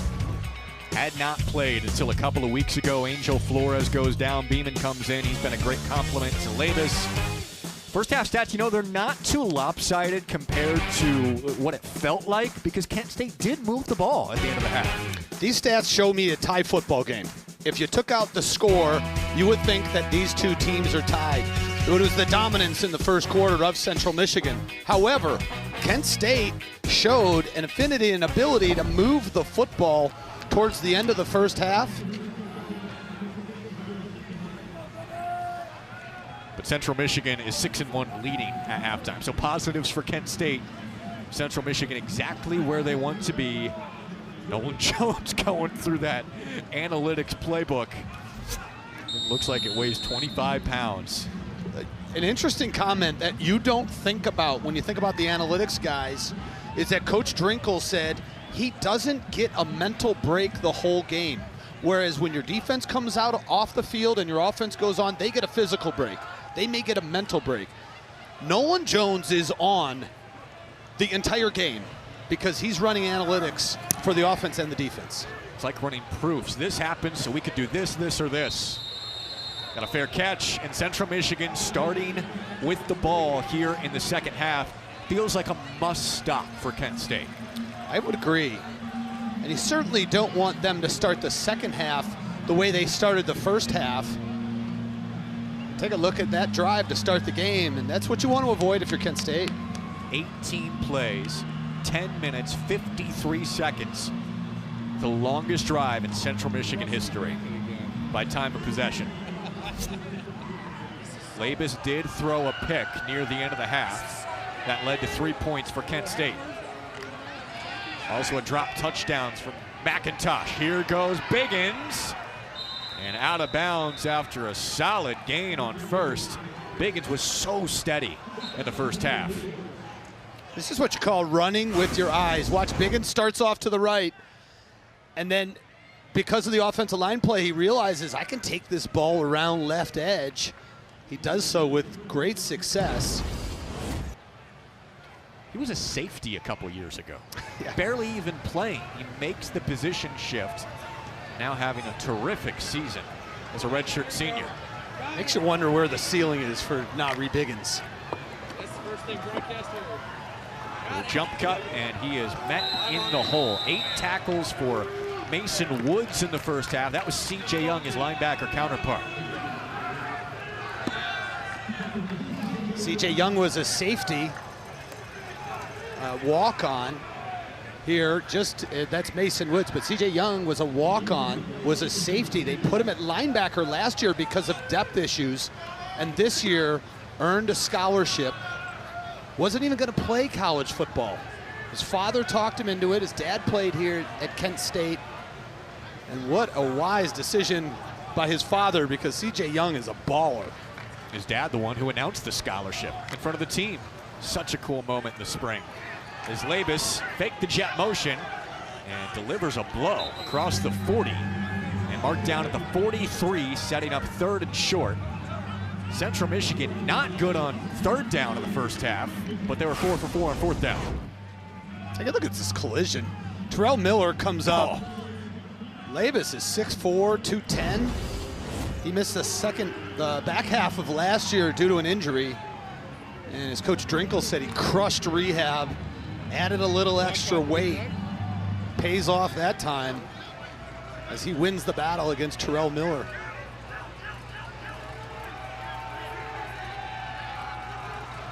Play clock to 2. Labus, empty set, and dirts it right in front of Tyson Davis. Oil Field is an incomplete forward pass. Central Michigan's going to punt. Labus had some pressure in his face. Threw it a little sooner than he wanted to. A little lower than he wanted to also. It's so rare that we see an empty set with Labus. First time it gone to it all game. Does not pay off.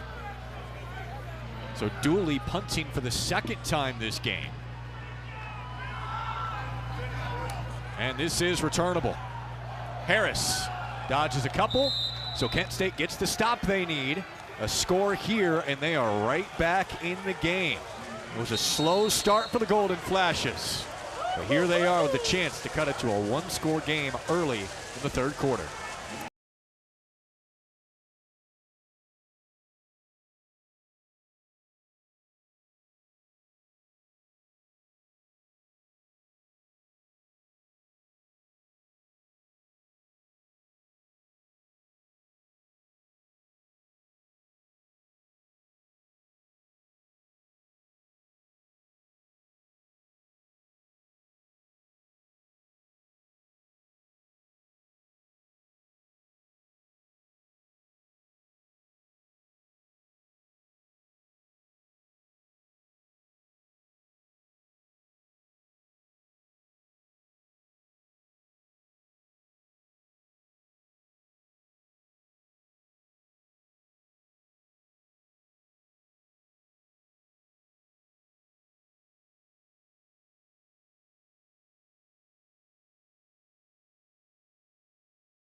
Jackets are blasphemous to some of those guys. 14-3, Central Michigan leading Kent State. Kent State's first drive of the second half here. Still in this game, still in the hunt for bowl eligibility. They've got to win their last 2 games of the year to go to their first bowl game in 4 years. Gavin Garcia has the first carry for Kent State. He found some success at the end of the first half. And Mark Carney in his first year as the head coach. He was the interim head coach earlier in the season, and the interim tag removed a few weeks ago. I cannot overstate the impact that Mark Carney has had on the Kent State football program. This is a team that was 1-23 the last 2 seasons. He took over as the interim head coach.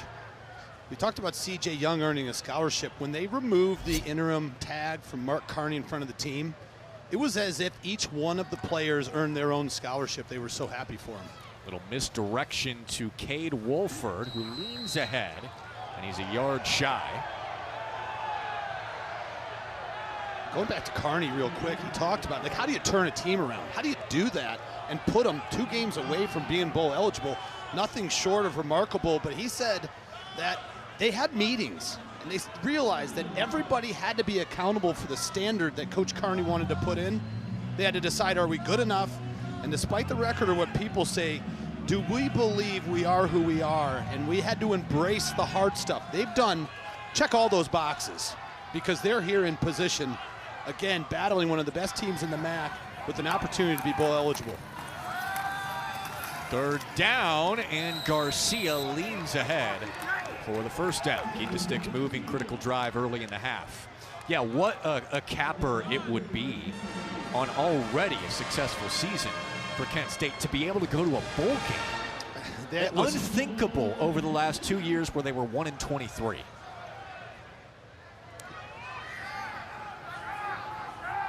Drives continue to get better and better for Kent State. This is a resilient team. You look at the stats, not very impressive, but they make timely plays. Chuck over the middle, wide open. Mulder almost made a miss. That was a timely call by you, partner. Beautiful job in Mulder finding it on the play action.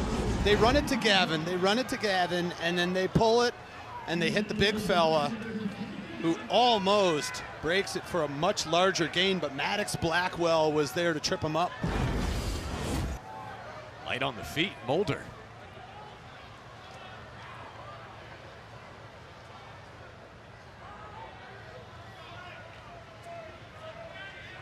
Wolford in motion. To Shields.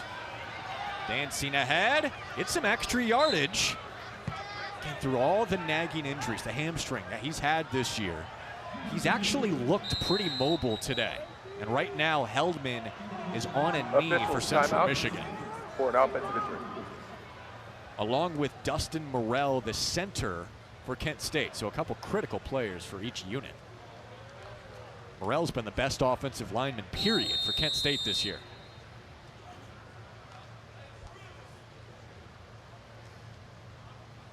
We'll step aside.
So off a pretty heavy collision, Michael Heldman for Central Michigan, Dustin Morrell, the center for Kent State. Both went down. Morrell being helped to the tent. Heldman back on his feet after getting taped up. It looks like he's all right, standing and walking around, but Morrell, the best offensive lineman, he's played all 5 positions up front going to the tent. That is a major blow for that offensive line for Kent State. And this week's featured ESPN women's college basketball matchup, Jazzy Davidson and number 11 USC squaring off against Hannah Hidalgo, the nation's leading scorer at 34 in the game. 24th ranked Notre Dame. Friday, 6 Eastern, 3 Pacific. It's also available on the all-new ESPN app. Now we've got Ashton Rivera bumping over from right guard to replace Morrell at center. Matt Pagist comes in at guard. Jackson Dunn at the other guard. Musical chairs up front for Kent State. We'll see how the line looks the rest of the drive. Gavin Garcia looks terrific. He continues to rip off 5 to 7 yards a carry. And Coach Carney said that Gavin Garcia, look at the job. Garrett Masterson holding his water at right tackle. He said Gavin Garcia is your typical Pennsylvania guy. He loves to hunt, fish, and wrestle. And he has an edge to him. And, you know, being here in Ohio right next to Pennsylvania, I know exactly what Coach Carney's talking about. Yeah, Eastern Ohio and Western Pennsylvania kind of tend to blend together. Yeah. As far as the culture. In Iowa, where Drinkle's from, they all like to wrestle. Yeah. They have a great wrestling program. Nice footwork there by Garcia. Oh, he lost the ball and got it back. And then wrestled down by Blackwell. And Dakota Cochran, who is the initial one who jarred it loose. Nice jump cut by Garcia. And you're going to see the ball come out right there. Great awareness to bring it back in. That's twice that a fumble has gone back to Kent State tonight. Dakota Cochran last week had an 89-yard fumble return for a touchdown, this time stripping it again. Central Michigan's always poking and ripping at the football defensively. 19 takeaways on the season to lead the MAC. DeShields out of the backfield and too high for DeRealist Clark. See Dakota Cochran coming up on DeRealist Clark. Anytime number 30 is in an offensive set, I promise you, the Chippewa defense is aware of it. And they're making sure he doesn't get the football in space, because that young man is one of the most dynamic players in the entire country in space with the ball in his hands. He gets by you, he hits a seam. Good night. 3rd and 7. Newbin alongside DeShields.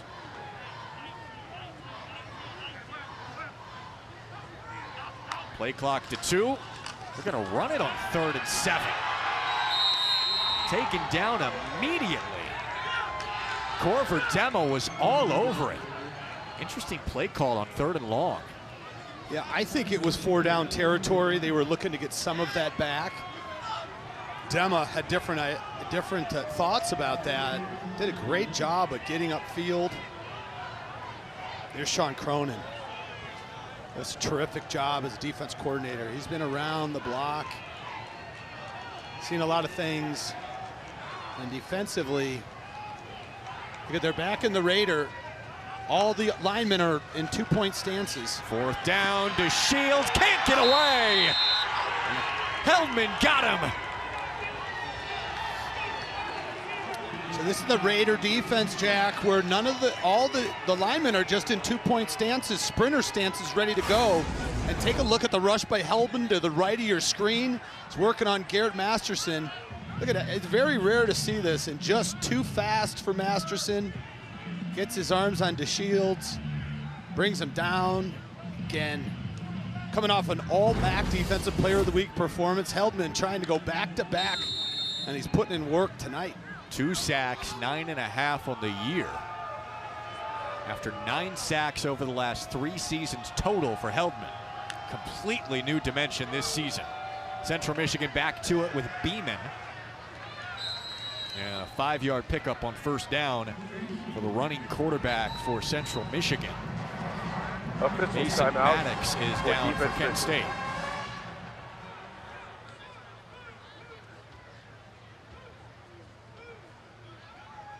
They just lost Dustin Morrell to the tent. And now Maddox, who is a critical piece to this run defense for Kent State, is on his back. Maddox is one of only 4 returning starters from last year's team, along with Mason Woods, Kanan Williams, and Tevin Tucker. He was playing offensive line and defensive line last year.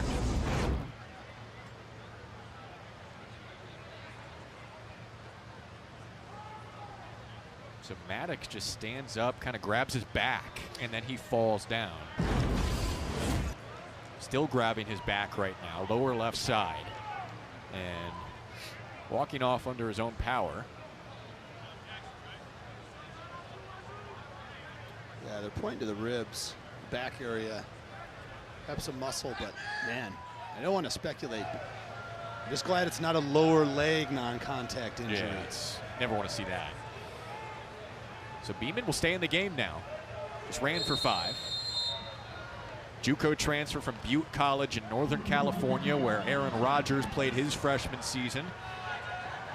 Terrific year, actually passing the ball, over 30 touchdown passes, but he is a running threat for CMU. Now he'll throw. Fake it, going long, incomplete. Kent State was all over it with Lewis going down the sideline. Yeah, he fakes the pass to the left to the wide receiver in motion, hoping that the cornerbacks bite up on that fake and it leaves Lewis wide open up the sideline. But Kent State wasn't going for it. If he is going to pass, it's most likely going to be for a big shot. And Kent State was ready. So 3rd and 5, Kent State's defense got a stop on the opening drive of the half. And the defense trying to keep the offense in it. Normally it's been the other way around this year for Kent State. Labus over the middle, incomplete. Intended for Dryden. And the Chippewas will have to punt for a second time. And now Jair Rollinson, who is on coverage on Dryden, is down on the field. Grabbing his right knee. And it almost looked like a celebration injury, because he was on the back of Dryden, was waving his arms like it was incomplete, and then all of a sudden became hobbled and went to the turf. Coaches love Rollinson, redshirt freshman. They think he has the talent to lock down anybody in the MAC. Had a really good freshman season. You're going to see Rollinson coming right to left on your screen. He's right there. He reaches up. Yeah, but see, I don't know if it happened on the celebration. It's almost like he realized he got hurt during the celebration. right. Yeah, they clearly collided legs. The lower leg of Rollinson hit Dryden when he was on the turf. Either way, Jair Rollinson has played very, very well for this Golden Flashes defense in coverage. And bigger picture, twice the first 2 drives of the 3rd quarter, Kent State able to get Central Michigan's offense off the field, assuming Coach Drinkle doesn't go for it on 4th and 5 from his own end. They did jog the punt team out there before the injury. We'll step aside again.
Central Michigan, Kent State, 14-3 Chippewas in front, and Jair Rollison helped off to the sideline. Starting corner for the Golden Flashes. Kent State does get its second consecutive stop, though.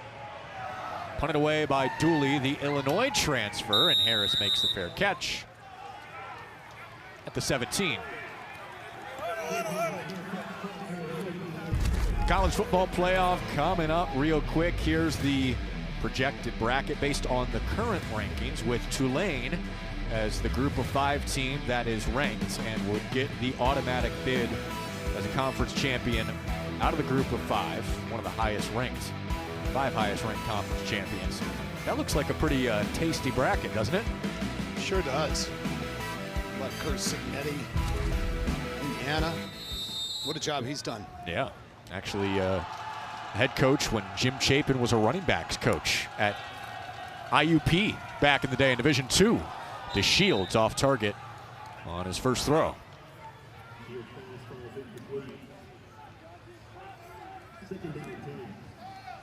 So Tulane is in right now based on the rankings, but when you look at the All-State playoff predictor, James Madison has the best chance. There was some uproar that James Madison was not ranked this week, and Tulane was. You know, I generally feel like these things all work themselves out the way they're do. supposed to by the end. They do. I mean, we're late in the season now, like second to last week, but still. Clark coming around the edge and got decked. Kwiatkowski had 8 tackles in the first half, and he is in full beast mode right now.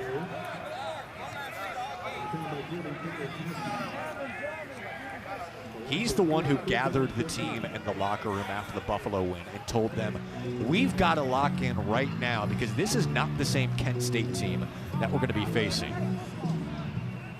Kwiatkowski says his influences at linebacker have been Luke Kuechly, Levante David, and currently Jack Campbell from the Detroit Lions. Darting long, DeShields, short pass, and Central Michigan is all over it. Leviah Brown in on the tackle. Linebackers flowing all over the place for CMU. Great job of recognition by Brown and Cochran. Number 25 of Kent State. And you take a look at Kwiatkowski, but you know, we just talked about Brown, Cochran, Kwiatkowski, Michael Heldman. When Drinkle took the job, he said, I needed all these guys back. Taking out any one of those guys would be like removing the lowest level of the Jenga board. And you saw the quote right there from Coach Drinkle. I will be indebted to these seniors for the rest of my life. Fair catch for Span, got a flag out. No doubt, this was a really good defense to begin with. And to get those guys back and then add the takeaway element this year. Having a very successful first season as a head coach, of course he's going to be indebted to those guys going forward. Kwiatkowski, the best of them. You got to throw in Ricard and Span in the back half, but it really starts with JK, Jordan Kwiatkowski. And he's meant so much to this program. You know, we had an opportunity to talk to him this week. Formation, kicking team. 5-yard penalty, added on to the end of the kick. First down. And we asked Jordan, what is your legacy at Central Michigan going to be? And he said, I want people to look at me as a player who gave every ounce of energy, someone who loved putting on the flying C in maroon and gold, and I went out there and laid it all on the line for my teammates. Mission accomplished, Jordan. I was going to say, check. You know, he'll start visualizing plays throughout the day, listening to Slim Shady, AC/DC, getting on the bus during warm-ups. And he said, I just go into a totally new personality. I'm a different person out there on the field. 11 tackles tonight. Part of a suffocating Central Michigan defense. Flag out, false start. Full start. Offense, number 8. 5-yard penalty. Ranked first down. So that takes away some of the good field position that Central Michigan started with after the false start from Dryden. This offense is stalled after the first 2 drives. An interception and 3 punts over the last 4.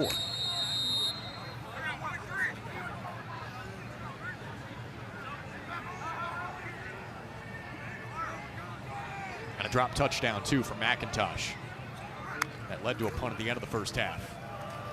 Right up the middle, big hole for Trey Cornist, who pops ahead for about 10. Getting the penalty yardage and then some back. We haven't seen a lot of Cornist thus far throughout the game, but he's that hard-nosed runner.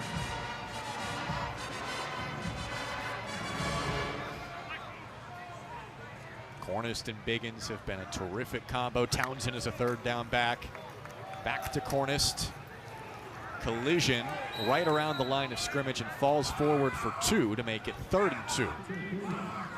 And this is where Central Michigan can lean on you. The clock's about 4 minutes left in the 3rd quarter.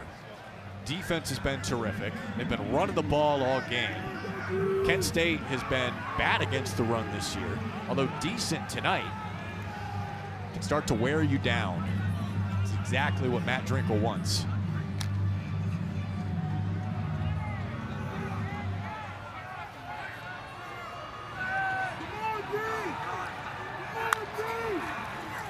Power formation. Cornist could not make a miss.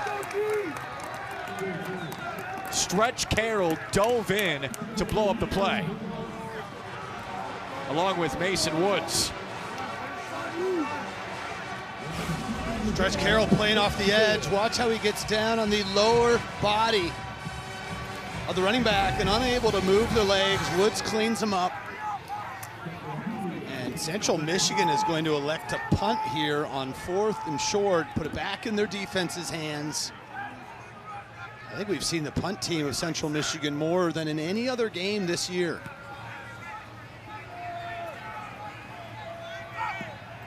That is why they punted. The defense playing so well in the 2nd time that Ruffin has recovered it inside of the 5 tonight. Matt Drinkle says, okay, we'll just rely on our defense from here on out. I mean, this is so well executed by that punt coverage team. You go past the football, you put your heels just outside of the end zone, and you get ready to be nimble and catch the punt. Now, they've had some luck because the last 2 punts that they've down inside the 2-yard line have bounced directly at Ruffin. And credit Declan Dooley, the punter, too, for putting it right on the money. The Illinois transfer, punting for the first time in his career this year. Yeah, I like to play in a golf scramble with that guy. Imagine him with the irons coming in. Smooth with that pitching wedge. Right, that's what I'm talking about. So Kent State backed up. They carry for Newbin, gain of 5 to 6 on 1st down. Kent State, believe it or not, can make it a 14-10 game. They just keep coming up with these stops as Central Michigan approaches midfield, even though it feels like they're down by about 20.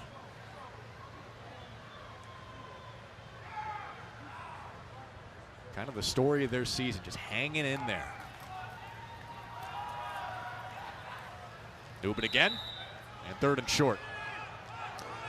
Newbin is the 1-2 punch along with Gavin Garcia. He has not been able to get on track thus far tonight. And for Kent State, they really need him to get it going. This is a running back with a ton of potential at Minnesota. Yeah, you know, a lot of guys transfer in from bigger schools because they're not seeing the field. Not the case with Jordan Newbin. 147 rushes, 9 catches in his Minnesota career. He was very impactful 2 years ago, over 500 yards, few touchdowns. 3 carries in a row for Newbin, and he's got the first. This is a durable back. Go back to a couple of years ago, and Jordan Newbin had 40 carries, 204 yards, and 2 touchdowns against Michigan State. Good enough to win the Big Ten Offensive Player of the Week. So he can get it done at the highest levels of college football. Normally when you're talking Kent State offense, you're not talking Newbin in the run game. It's the pass game, the big plays. Feels like they're due for one. Garcia back in the game after 3 straight for Newman. DeShields looking long, looking for the big play over the middle. A laser in there and a first down. Wayne Harris going to the turf. They started Harris from the bottom of the screen, and he runs a really long drag after motion. He's going to go all the way to the other side of the field, and they had a receiver clear it out, and DeShields puts it where it needs to be. Big time chunk play for the Golden Flashes. 22 yards, pinned inside of their own 5, now out to the 35. Neither team has scored this quarter, which has turned into a slobber knocker.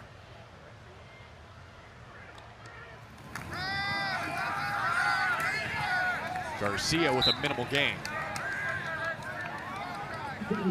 Looked like he lost his footing as well. Kept that low center of gravity, his balance, just to get something out of that run. Wind down. I don't think they're going to snap it again for the end of this quarter. Well, we're going to the 4th with Central Michigan still up by 11. Kent State hanging in there, but Matt Drinkle's defense has been terrific. Of the third quarter. Kwiatkowski and the Chippewas all over the backfield. Linebackers just keep making plays. CMU holding on for now.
(14-3) Central Michigan on top of Kent State on the road.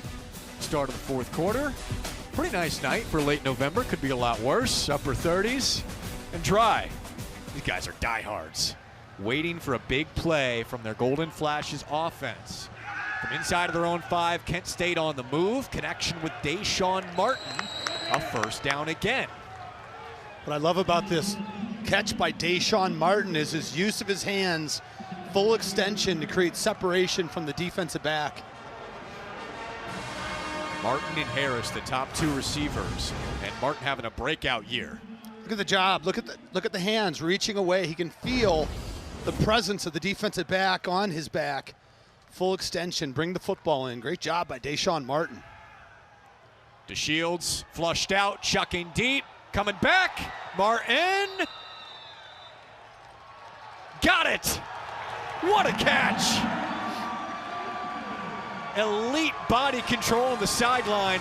Kent State wants to snap it before any review. And they got the snap off. Newman across the 30, officially a catch for Martin, a gain of 23. Look at the job of Shields also avoiding the rush and putting it out there, and Martin watch the toe drag. Oh yeah, it's definitely a catch. He's already got it there, but watch the left toe. Boom. That's some professional work by Deshaun Martin.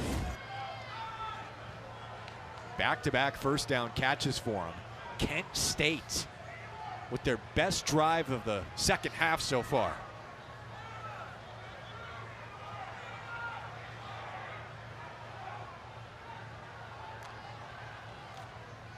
Garcia with the carry. Makes the cut outside. Garcia, stiff arm, still on his feet, wrestled down. The season high in yardage continues for Gavin Garcia.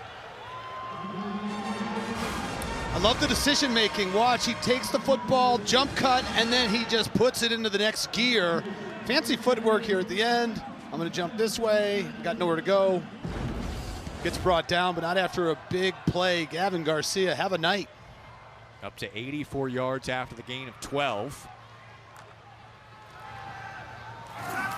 Garcia with nowhere to go. Oh, he stayed on his feet and lost yardage. Central Michigan swarming with Kwiatkowski.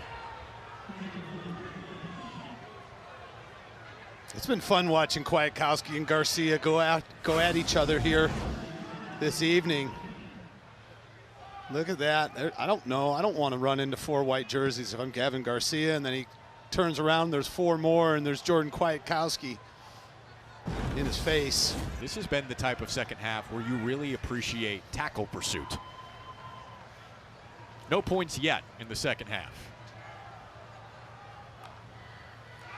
DeShields to throw, going sideline up top. There's some tugging and no flag.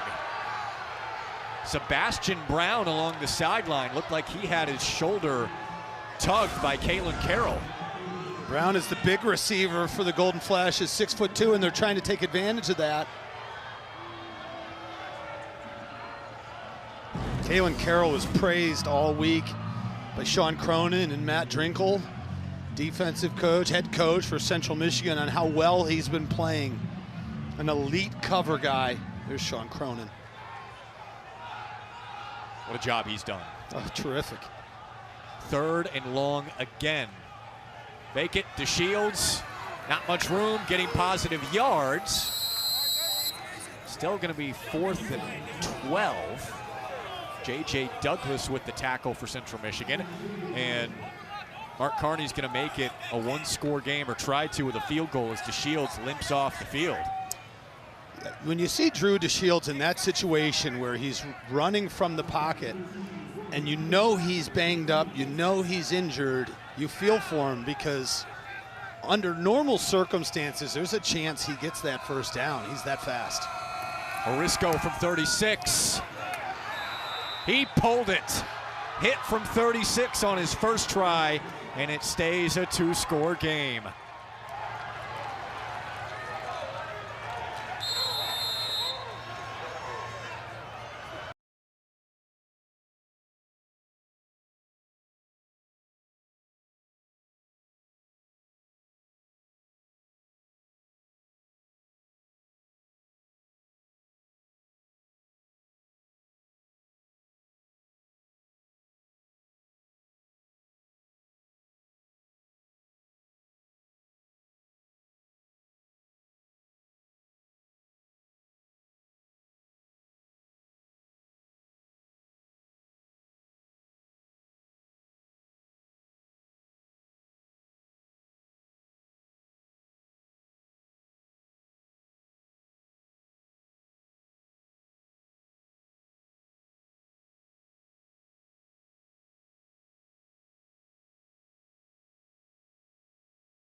Our Saturday SEC on ABC college football triple-header. John Mateer, an 8th-ranked Oklahoma, hosting Missouri, noon Eastern. Arch Manning, 17th-ranked Texas. They've got Arkansas. We cap the day with number 20 Tennessee and Florida out in the swamp. Each game also available on the all-new ESPN app. MACtion, Kent State, Central Michigan, just into the fourth quarter. Cherokee Valeria's defense has done such a good job after the opening 2 drives, which went for touchdowns for Central Michigan. Nothing since then. Penalties, lack of conversions on third down. Number 76, 5-yard holding. Rents first down. It has stalled for Matt Drinkle. They got Marty Covisto, the right tackle. But when you look at what Kent State is doing on both sides of the ball, you just pointed out, first 2 drives, not the best. Since then, they've been lights out defensively, especially in this second half. Offensively, a 79-yard drive that started at their own 2-yard line. I know it's disheartening to come away with 0 points, but they're moving the football up and down the field right now. Plenty of positives, just got to finish. Corniced up the gut, he is met right away. That's a big-time hit. Joel Cordoba, one of those freshman safeties for Kent State, went through growing pains early in the year alongside Derek Jackson, had the initial stick. Getting a lot of linebackers in. There's Trey Rubenstein, number 32, another true freshman. Nyland Brown's out on the field. So they're giving C.J. Young and Mason Woods a little bit of a break, and I think rotating these guys in has kept the Kent State defense fresh in the second half. Labus looking over the middle, timing not there. 3rd and long, incomplete for Lewis. This is a classic case of the wide receiver, Langston Lewis, finding a soft spot in the defense and settling, and Labus leading him, thinking he's going to continue that in-breaking route across the field.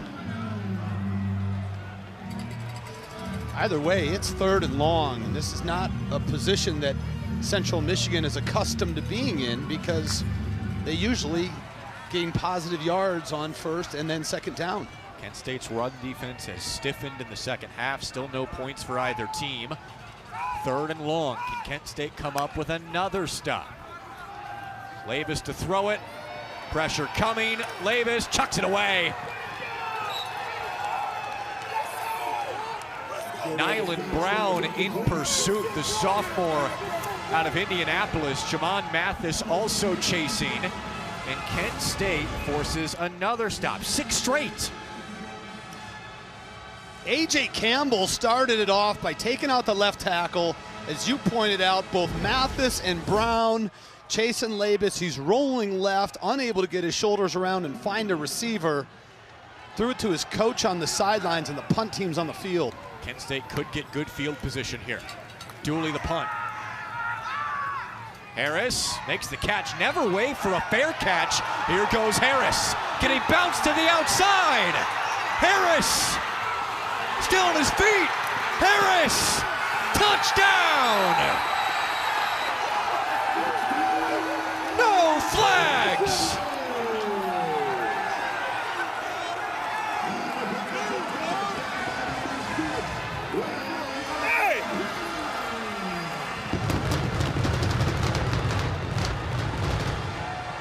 Kent State has been looking for a spark to get this home crowd into the game, and Wayne Harris delivers.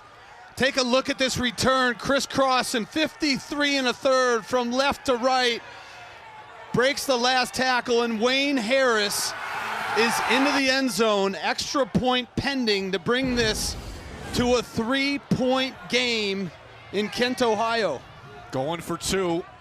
First career return for a touchdown for Harris.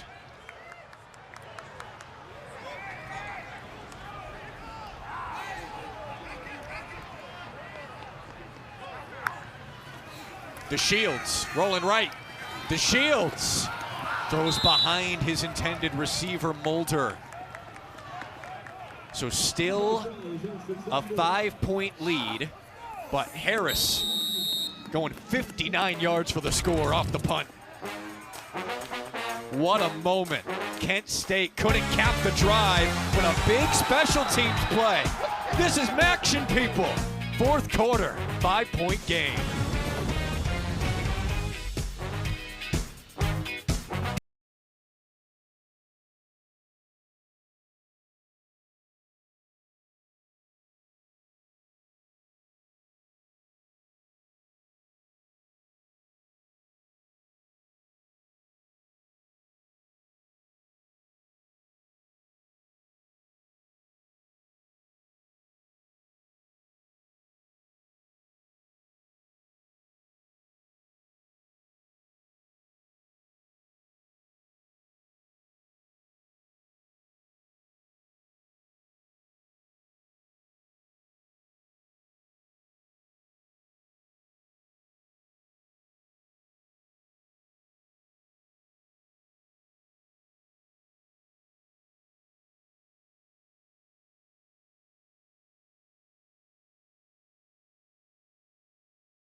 Kent State with a 59-yard punt return for a touchdown to draw within 5 from Wayne Harris. Fun game going on here, and the next stop of the F1 schedule is the 3rd annual Las Vegas Grand Prix. Saturday night, under the lights on the Strip, 11 Eastern, 8 Pacific on ESPN. Lando Norris continuing to lead the standings, looking like he'll get one step closer to clinching the title. Pre-race coverage starts at 10 Eastern, 7 Pacific on ESPN, ESPN Deportes, and the all-new ESPN app.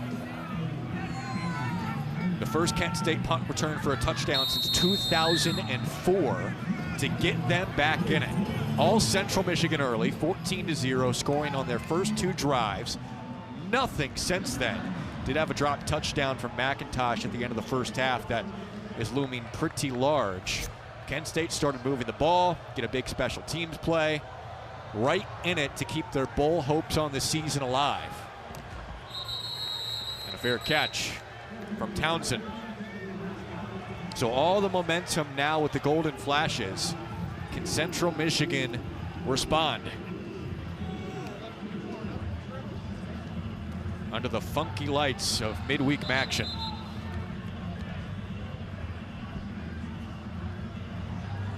The passing game with Labus has not looked crisp in the second half. Yeah, a little disjointed at times. Labus doesn't seem to be on the same page with his receivers. It all kind of twisted a little bit after the interception in the second quarter. And this also has been a real detriment to the continuity of Central Michigan's offense. False start. Offense, number 73. 5-yard holding. Remains first down. It's on Dason Smith. It is a bunch of first-year starters on the line. They've been good this year, but still first years across the board. I think what Central Michigan's got away from a little bit is what Matt Drinkle loves to do, and that's run the football. Go right at the defense. But a big reason for that is they're starting on 1st and 15. Right. And it takes them out of what they want to do offensively. Kent State's defensive line and the linebackers have been terrific. Labus to throw, first down. Over the middle, DeCorian Temple, the tight end. And picks up the penalty yardage and then some. Huge drive for Central Michigan to try and answer the punt return for a TD and keep their MAC championship hopes alive. Buffalo and Miami in a battle right now in the second half. That game was tied the last time we checked. And both of those teams also in the hunt at 4-2.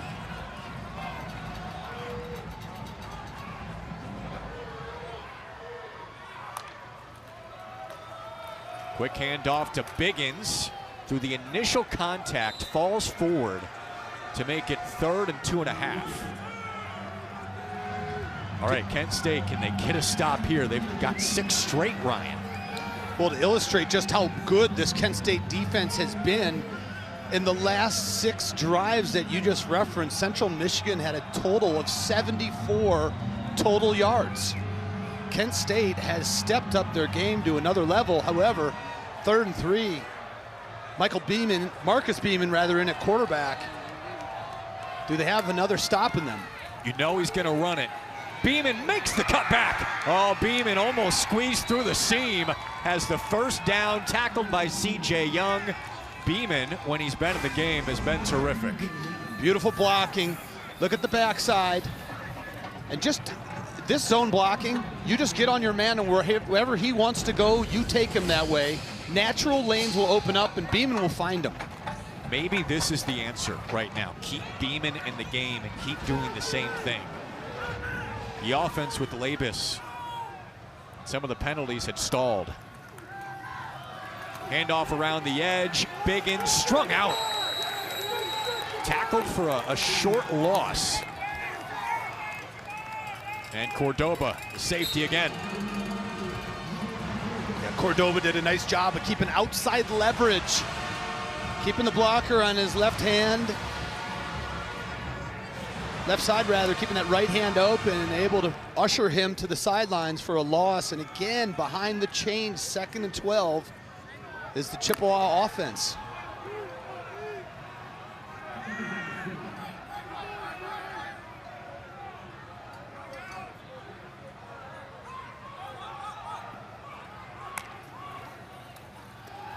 Lewis behind, Labus looking back the other way. Wide open Dryden.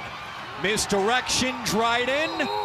Ushered out of bounds. Central Michigan on the move. And for the first time in what feels like forever. I love the play. Roll right, throw it back to your tight end who's coming across the formation. Nobody's there. Cordoba pushes him out of bounds. Gain of 23. Dryden's an impressive looking tight end. 5 catches on the season coming in. He's already got 2 for 29. Only 35 total yards on those 5 catches on the season before tonight. Lining up in the backfield there, that was not clean with Biggins. You saying there was an issue with the mesh point? Were you running mesh point at John Carroll? A little bit. Everywhere, except, you didn't want to run into the running back. That right. Usually set the timing off slightly.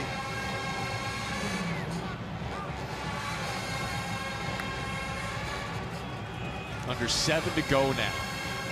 Central's got the kind of offense to run out the whole clock, but stalled here in the second half until this drive after leading 14-3 at the break. Townsend driven back. Ahmad Williams in on the tackle, Darian Blackowitz and Rollison as well.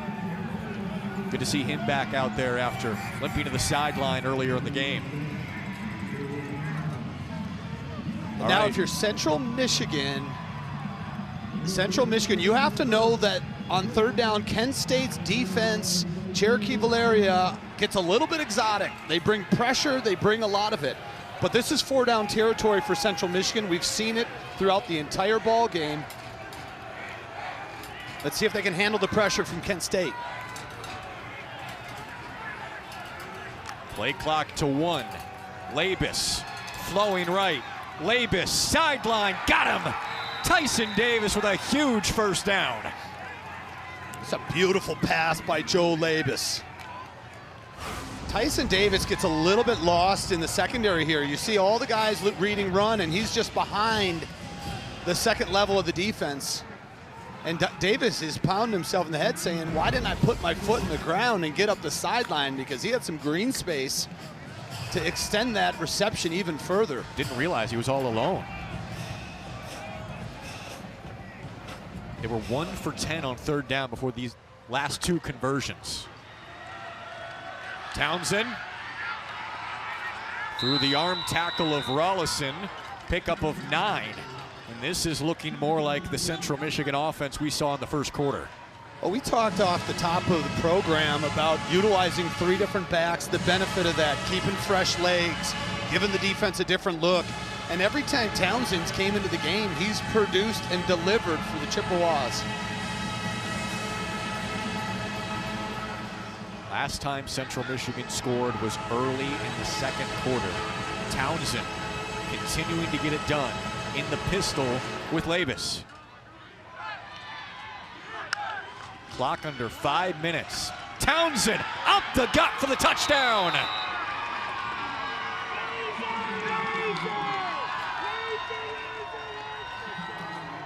Second touchdown of the evening for Brock Townsend, but this one belongs to the offensive line. Look at the job up front and the hole that's created. Apiza Pumele at center, Brady Plouch at guard, and Dayson Smith at the other guard open up a hole, and Brock Townsend goes untouched into the end zone to extend this Central Michigan lead.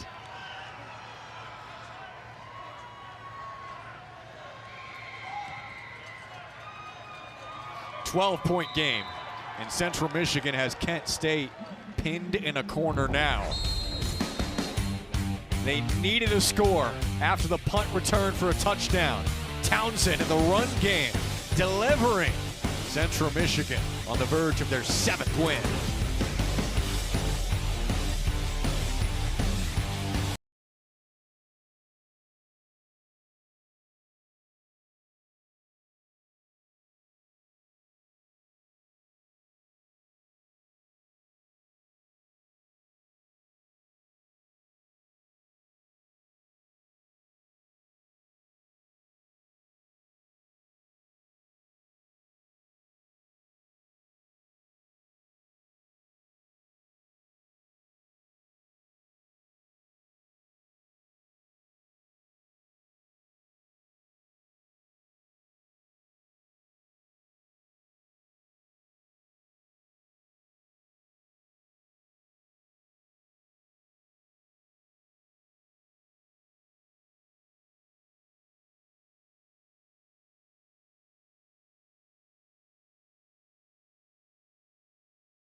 All right, Max scoreboard, always fun this time of year. Akron beats Bowling Green. Akron's done for the season already, 5-7 on the year. Western Michigan, they trailed Northern Illinois 13-0 and then run away with it against the Huskies, still leading the pack in the MAC. Ohio takes care of business against UMass, and Miami and Buffalo. That game was 17-all like a few moments ago. A lot has happened at the end of the third quarter over on ESPN2. And Ball State and Toledo, the lone Saturday game. Is Toledo 4-2 team, like a bunch of others in the MAC, trying to take care of the Cardinals. Kent State's got to score quick. Punt return for a touchdown. And Maurice Stevens is tackled at the 30. Here's where we stand. Central Michigan needing a win to keep their hopes of a MAC championship alive. They'll need some help along the way as well. Kent State technically came into the week still alive for the MAC title, but with a loss, that wipes them out for MAC championship and bowl eligibility. And how about next weekend? If Toledo takes care of business tomorrow against Ball State, if Miami holds on against Buffalo, I mean, you're looking at Central Michigan playing Toledo with potentially a berth to the MAC championship on the line. Schedulers knew what they were doing. Oh, it always seems to work out that way. DeShields, pressure, stepping up, little flip. And a minimal gain on first down with Mulder. Again, Kent State has to score quick here, down by 2 scores. And certainly wanting to save those 3 timeouts to go along with the 2-minute timeout. DeShields, the comebacker, incomplete, short of Harris. They've been big play artists all season. They could use one right now. You got to look for number 21, Cade Wolford. I mean, clearly the Chippewas defense is looking for him, but he's had some really big, explosive plays. And he's in the slot at the top of the screen. There he is. Got Jackson locked up with him. DeShields looking that way. Pressure coming again. DeShields over the top of Mulder with J.J. Douglas on the pressure. 4th and 7, down 2 scores, probably have to go for it. I would think so. I mean, it's not that the season's on the line, but right now, being able to get into a bowl. That is your season. That's absolutely right. So in that sense, the primary goal right now, at least for this week, is on the line. And we saw Cade Wolford, and he had Jayon Jackson matched up with him.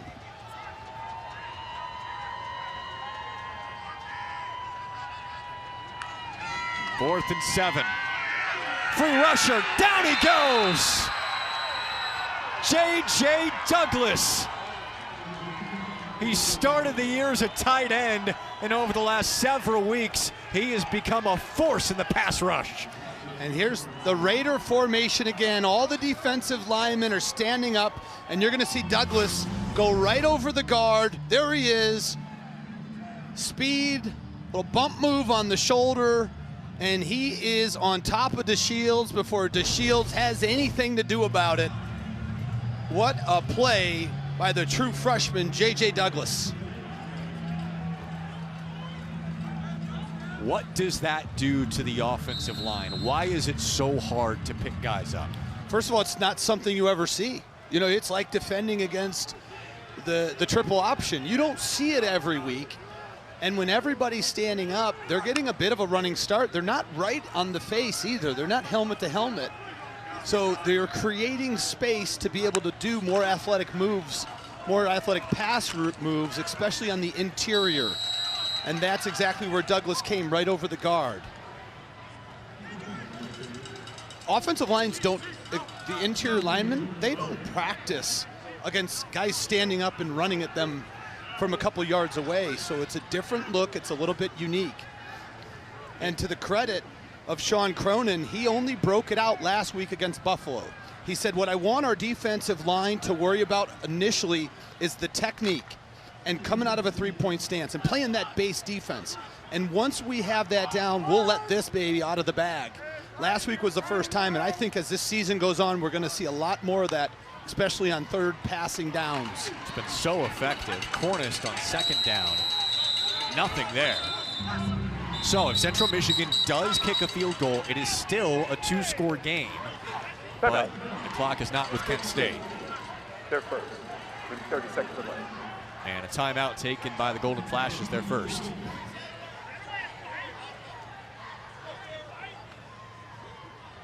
And when you talk about Kent State, last 3 minutes, who do you rely on? The guy with the book, Nolan Jones.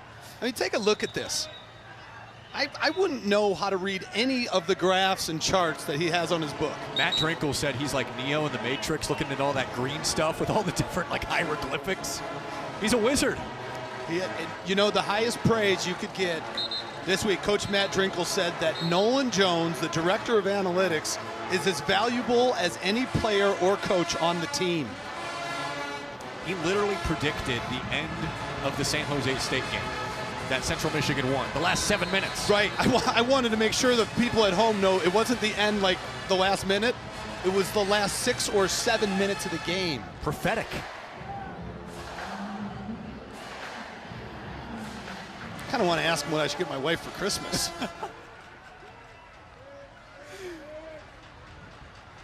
Everyone's wondering what they've got dialed up here. 3rd and 5. Labus looking back the other way. End zone touchdown!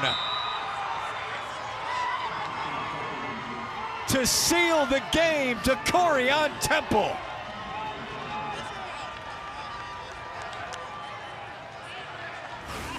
Central Michigan has found the key of rolling one way and going back the other way to the tight end. This time it's to Corian Temple.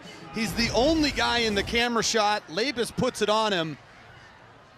And Central Michigan is going to punch their ticket to a big-time matchup next week with Toledo and the MAC championship, potentially a berth to the MAC championship on the line. This game looked really dicey with about 10 minutes to go. Central Michigan showing their finishing power. When you roll that way as a quarterback and the linebackers and the flow of the defense is all coming in front of you, because you're also bringing wide receivers downfield right in front of Labus, and then you leak a tight end out the other way, it's really difficult to account for that man and cover him. That's the second time on this drive where they needed a big play and they rolled right with the quarterback and threw back left to a tight end. This time it's Temple for the touchdown. They've used misdirection a number of times on these final 2 drives for big plays. Credit Jim Chapin, the offensive coordinator. You know, one comment that Coach Matt Drinkle had said this week is that all of my assistants are either coaching at the highest position they've ever been at or at the highest level of college they've ever been at. My guys don't know any better. This is a dream job and a dream situation, and these guys are playing and coaching like it. And that's why you see Central Michigan about to be 7-4 in Drinkle's first year. They're just letting it rip. Same could be true for Kent State, having a terrific season, but Central Michigan's going to come out on top in this one. Stevens wrestled down by Earl for the Chippewas. Jordan Kwiatkowski, when the game stalled for the offense, he stepped up for the defense to keep Kent State at bay. He's so good at playing football, and when he gets a hold of you, he brings you to the ground. A real leader on the football field is Kwiatkowski. You know, earlier this year, I'll come back to this story after this play. That was a classic, huh, Rusty? The Shields in open space. Sebastian Brown across midfield. Earlier this year, I had Central Michigan, and I was talking to Coach Drinkle, and you know what it's like talking to him. I said, Coach, I got to ask you a question you've probably never been asked. I said, it's 2 o'clock at night. You find yourself in a back alley, and there's bad dudes coming from either direction. Who's the guy on your team that's going to get your back? Without hesitating, it was Jordan Kwiatkowski. And he said he's a junkyard dog. He's smart, he's tough, but you'd have to kill him to make him stop. And that's how he plays on the football field, and the production has followed along for Jordan Kwiatkowski. went in the portal in December. Coach Drinkle got him to come back. And both Drinkle and Kwiatkowski, I believe, are extremely pleased with that decision. Little did he know that he could be playing for a MAC championship. I think he saw the vision for Drinkle. They could be playing in Detroit if things go their way. DeShields evading pressure on second down. He will go out of bounds near the line of scrimmage. So on the flip side for DeShields and Kent State, 1-23 over the last 2 years. Put themselves in position with an overtime win over their rival just down the road against Akron last week to get to bowl eligibility by winning the last 2 games. Mark Carney, interim head coach to permanent head coach going forward as of a few weeks ago, done a fabulous job with a program that was quite frankly broken over the last 2 years. That is incomplete on third down. Jackson again, who has been fantastic in coverage all day. Coach Mark Carney's been doing this coaching thing for a long time at a lot of places, and he told us he's having as much fun right now as he's had in his coaching career. And, you know, in my opinion, he has to be a candidate for Coach of the Year in college football. This is a program that was on a 21-game losing streak, and he hasn't just gotten the guys to believe he's turned the ship around. I mean, this score right here is not indicative of how this football game went. They had a real chance early in the fourth quarter as Brown makes the catch, has the first to keep it going. Nice play by Sebastian Brown. We've reached the 2-minute timeout. Central Michigan's locked this one up to move to 7-4, stay in the hunt for a MAC title.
All right, the big game's coming up at the MAC next week. We told you that after the games tonight, things would clarify as far as the MAC title race, and this is the path for Central Michigan.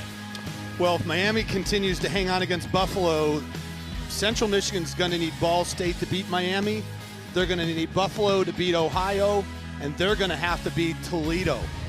So anytime you have 4 teams, which we're going to have at the end of tonight, tied in second place, to call the waters murky would be an understatement. Yes. What else would you expect in the MAC? That is a great catch from Harris, diving down on the ground across the 20. And I'm expecting an email in about an hour, if I'm wrong on any of that, from Nolan Jones telling me that I misread the analytics on the path to the championship for the Central Michigan Chippewas. He's had the pass since the start of the year. That's right. He probably knows the scores of the games next week. DeShields, incomplete. Oh, nice pass. And a flag is out. Pass is incomplete. There's a penalty marker on the play.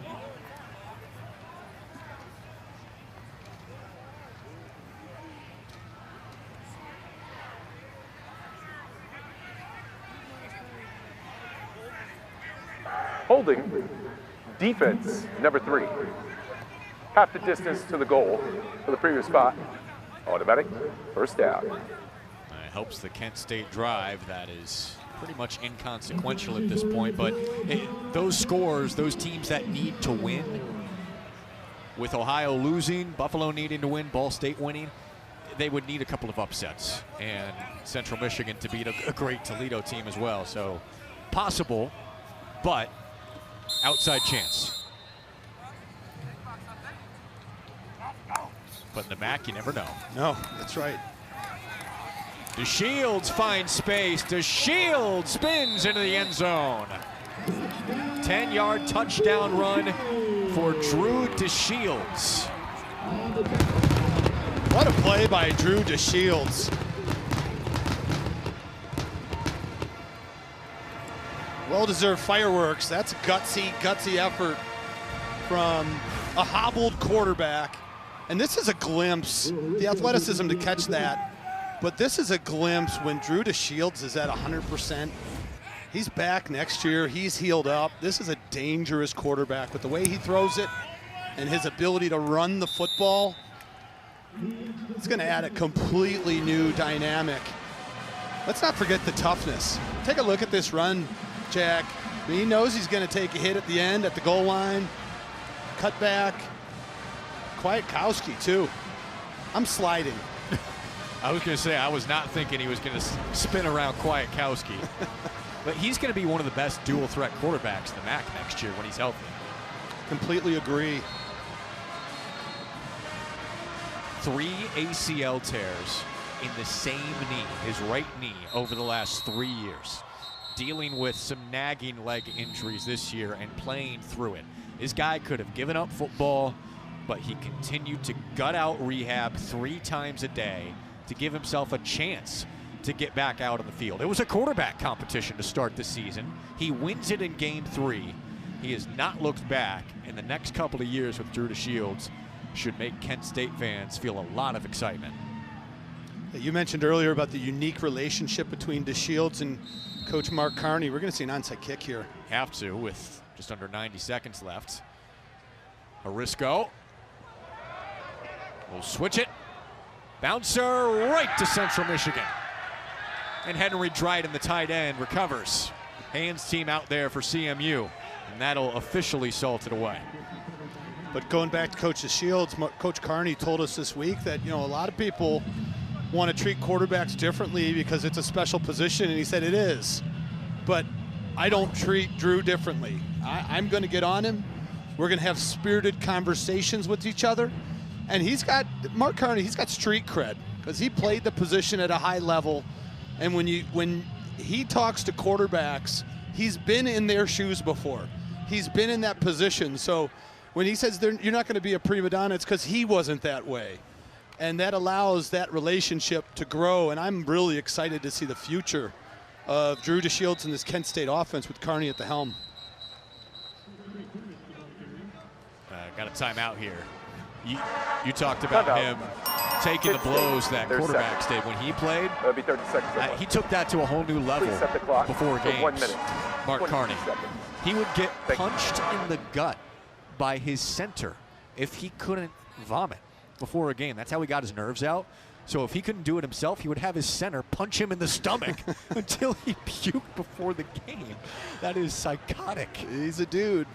But you listen, if you're an offensive lineman and you've got a quarterback like that you're trying to protect, you know he's cut from the same cloth as you, and he's willing to do whatever he needs to do. He's a football guy. That's what I'm saying. Yeah. He's the oldest of 54 cousins. 54.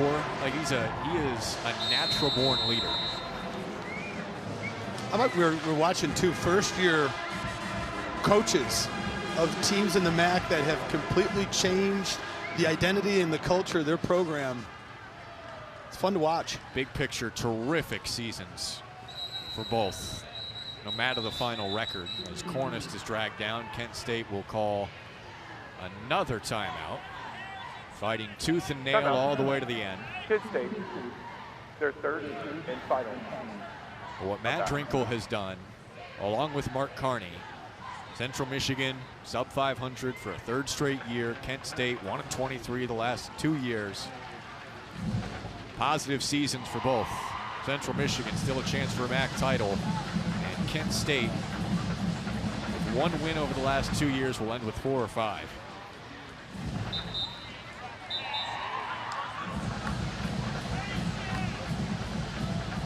Going to be an interesting game next week against Toledo. Right, that is, you could make a good argument. They were the preseason favorite. They're the most talented team in the league.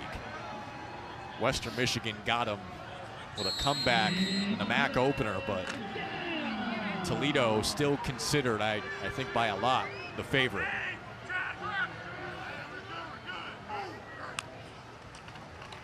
Beeman will hand it off to Cornist. Kent State out of timeouts. It's a first down. Central Michigan will need to snap it just a couple more times to run out the clock. They get one more. I don't want to trap you inside.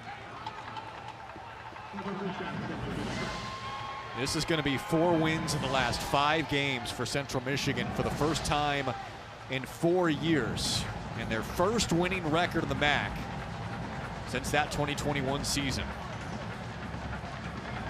The lone loss during that stretch, 24-21 in Kalamazoo against Western Michigan. What a MAC championship rematch game that would be if Central Michigan can find a way. That is a salty rivalry that Central Michigan controlled most of that game, gave it away at the end. Today, they hold on against Kent State. 5-point game early in the 4th quarter, but a late push for the Chippewas. And Matt Drinkle continues to get it done for the team from Mount Pleasant, still alive for a MAC championship.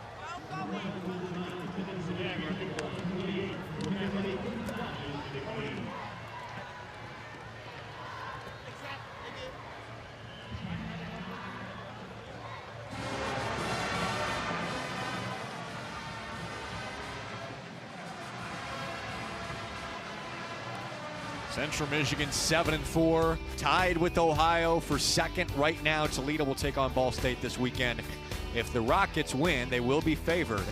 They will join those other two at 5-2 in Miami in the lead right now against Buffalo on their way to 5-2. Western Michigan leading the pack. Just what we wanted going into the final weekend. Fun game tonight. Central Michigan led it early. Kent State made it interesting, but the Chippewas finish it off. For Ryan Kavanaugh, our producer David Tasca, I'm Jack Kaiser saying so long from Kent State. Central Michigan wins it 28-16.